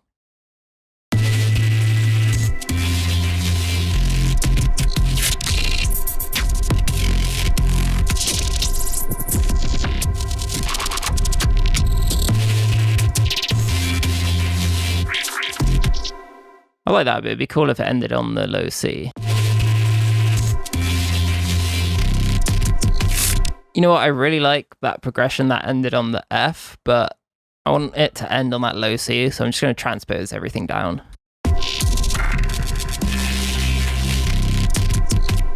So I'll have to put the pad MIDI down as well. I think it was down 5. I could put it up an octave.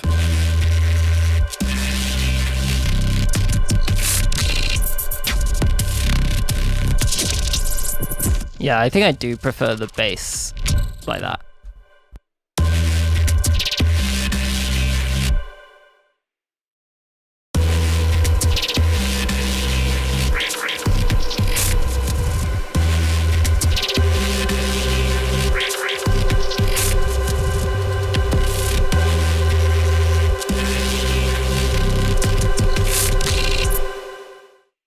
Turn that pad down a bit. But yeah, I am into this. I think I might just keep it all pitched down 5 or up 7, depending on how you see it. But I can easily do that with the other audio we made, and it might actually work to our benefit to have stuff that is slightly pitched out, so it glitches a bit differently when you use the loop modes in the warp.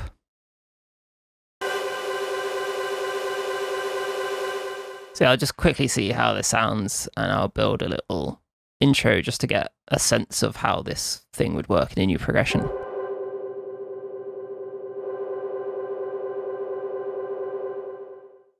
think having that pad quite filtered with some bass or some other kind of synth.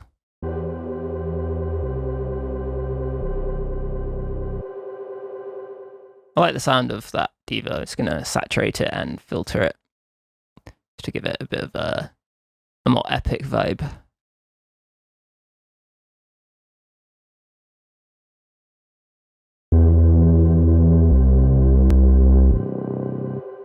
And I'll try it with some more things. bring in the pad. Maybe having that layered over the granulator could be quite nice. I'll pitch it up though, because it'll need to be +7, I think.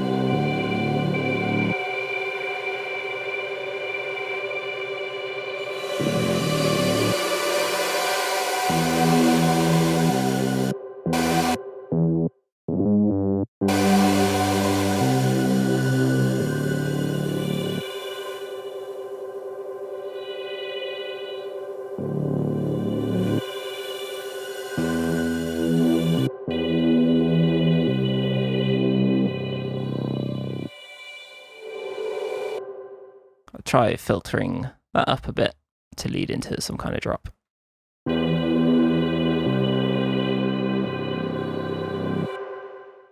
Cool, I think this vibe is closer to what will work with all this glitchy stuff. I think having space is going to be quite important. So I'm going to make this a drop section, and I'm going to copy over some glitchy stuff and see how this all fits. I'll make a new audio track for this in case we want to add a bunch of effects or something.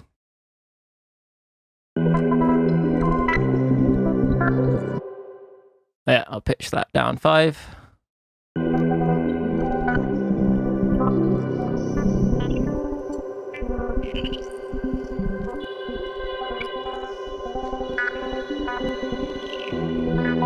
Could have the reverb being gated, so just the top bits of those glitchy transients actually get through.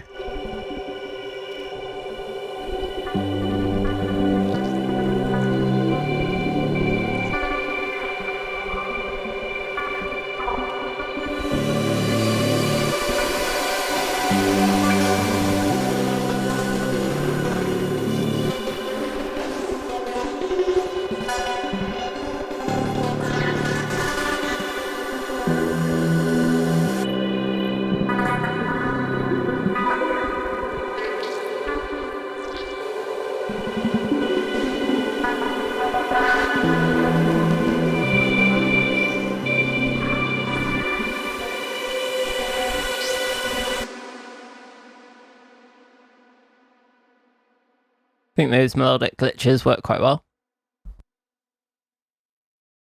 That pad was getting quite loud though, so I'm just going to compress it for that bit over there.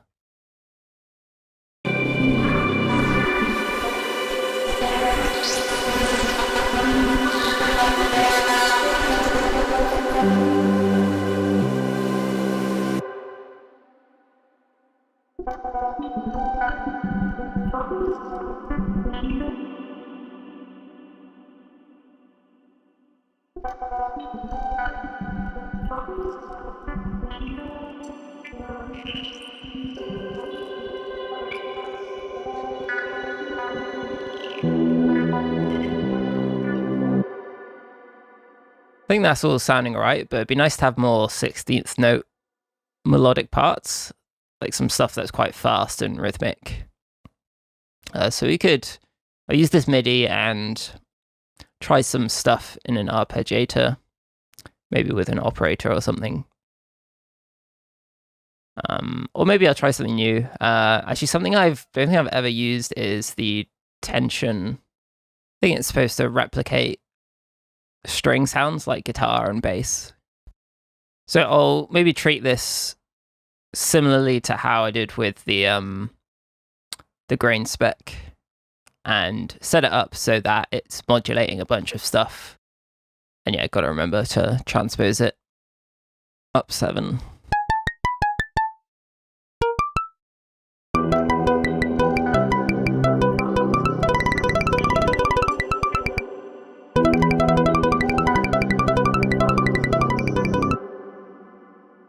Yeah, so like before, I'm going to group it, and then we'll macro a bunch of stuff. So first I will set up a device randomizer, and then I'll start macroing.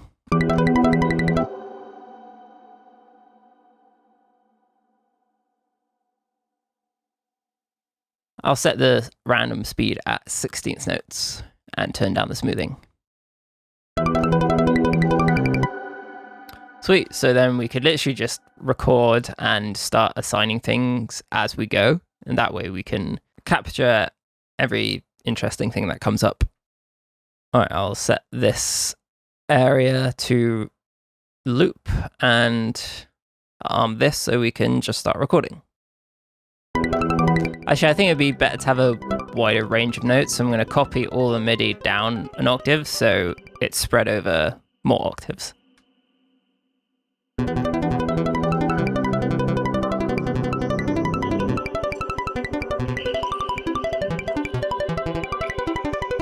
I see there are some velocity controls there, so I'm going to actually have a random velocity happening as well.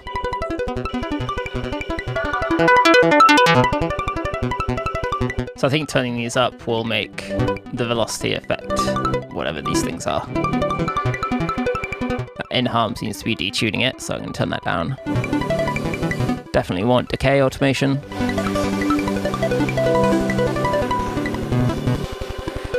It's like some kind of release, which would be good.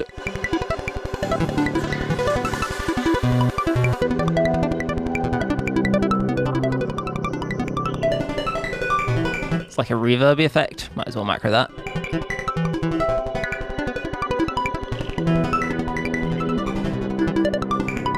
Seems like a dry wet. Might as well do that too.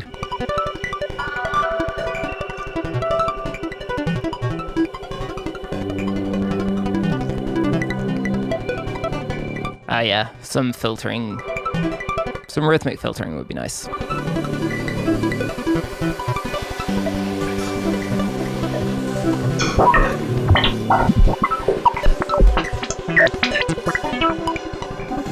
Turn down the intensity of that filter a little bit.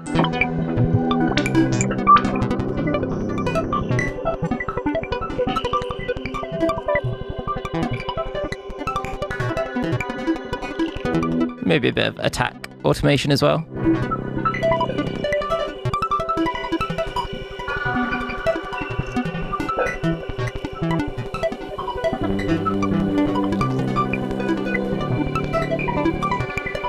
And now we got some dry stuff there, could try affecting it a bit more.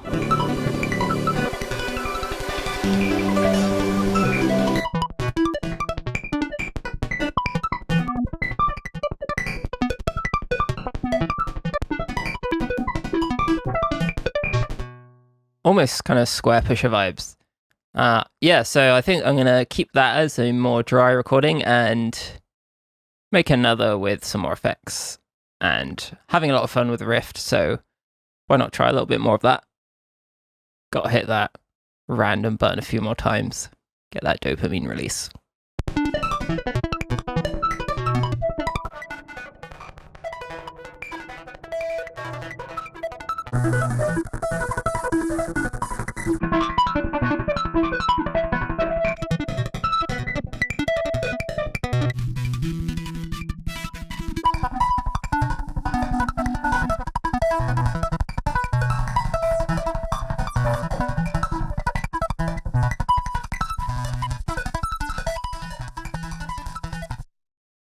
That sounds alright. I'll start affecting it a bit more aggressively with the processing.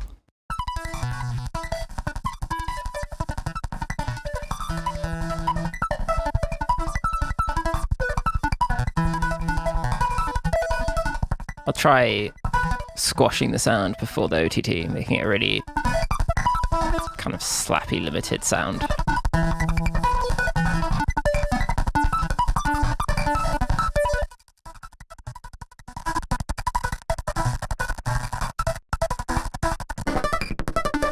It's always worth exploring with the gain before and after effects. I haven't tried the envelope follower yet.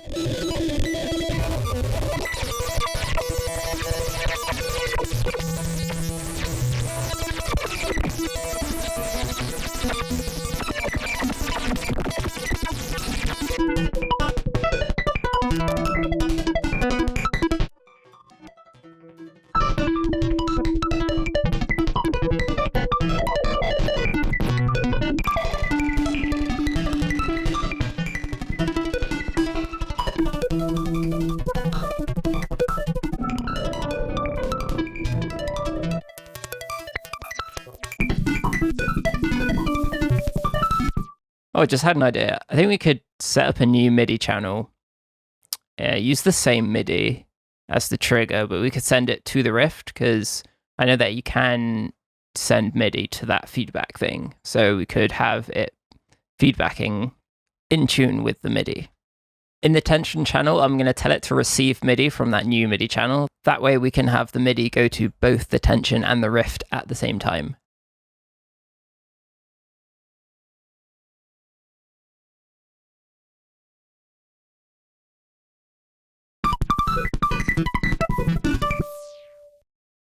So it's triggering the tension okay, but then we need to set this to MIDI. Let's move this out of the way first, and then we can do a new recording and play around with that tuned feedback.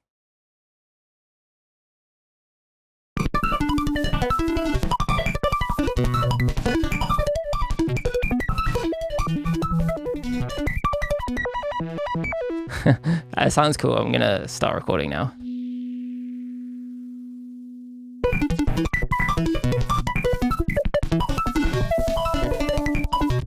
Oh, it randomly made it not do anything. Oh yeah, it's going to keep changing that though. Oh, you can lock it. Why is this plugin so good? It does everything I want. So we could lock all the feedback stuff and then have everything change with the random button.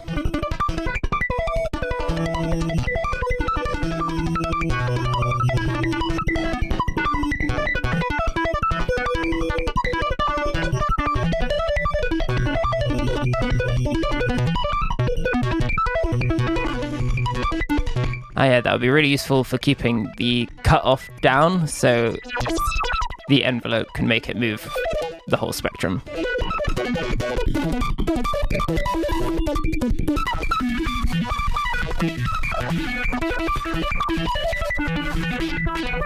So apply the envelope follower, move it to the bottom position, then lock it.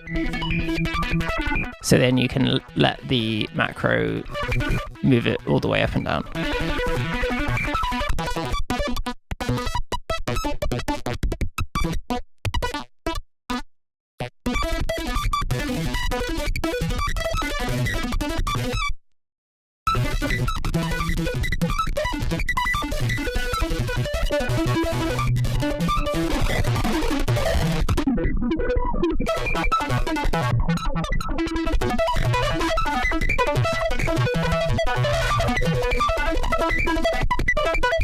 I'll do a bit of it with the Avo coder for some more of that synthetic synthy sound.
The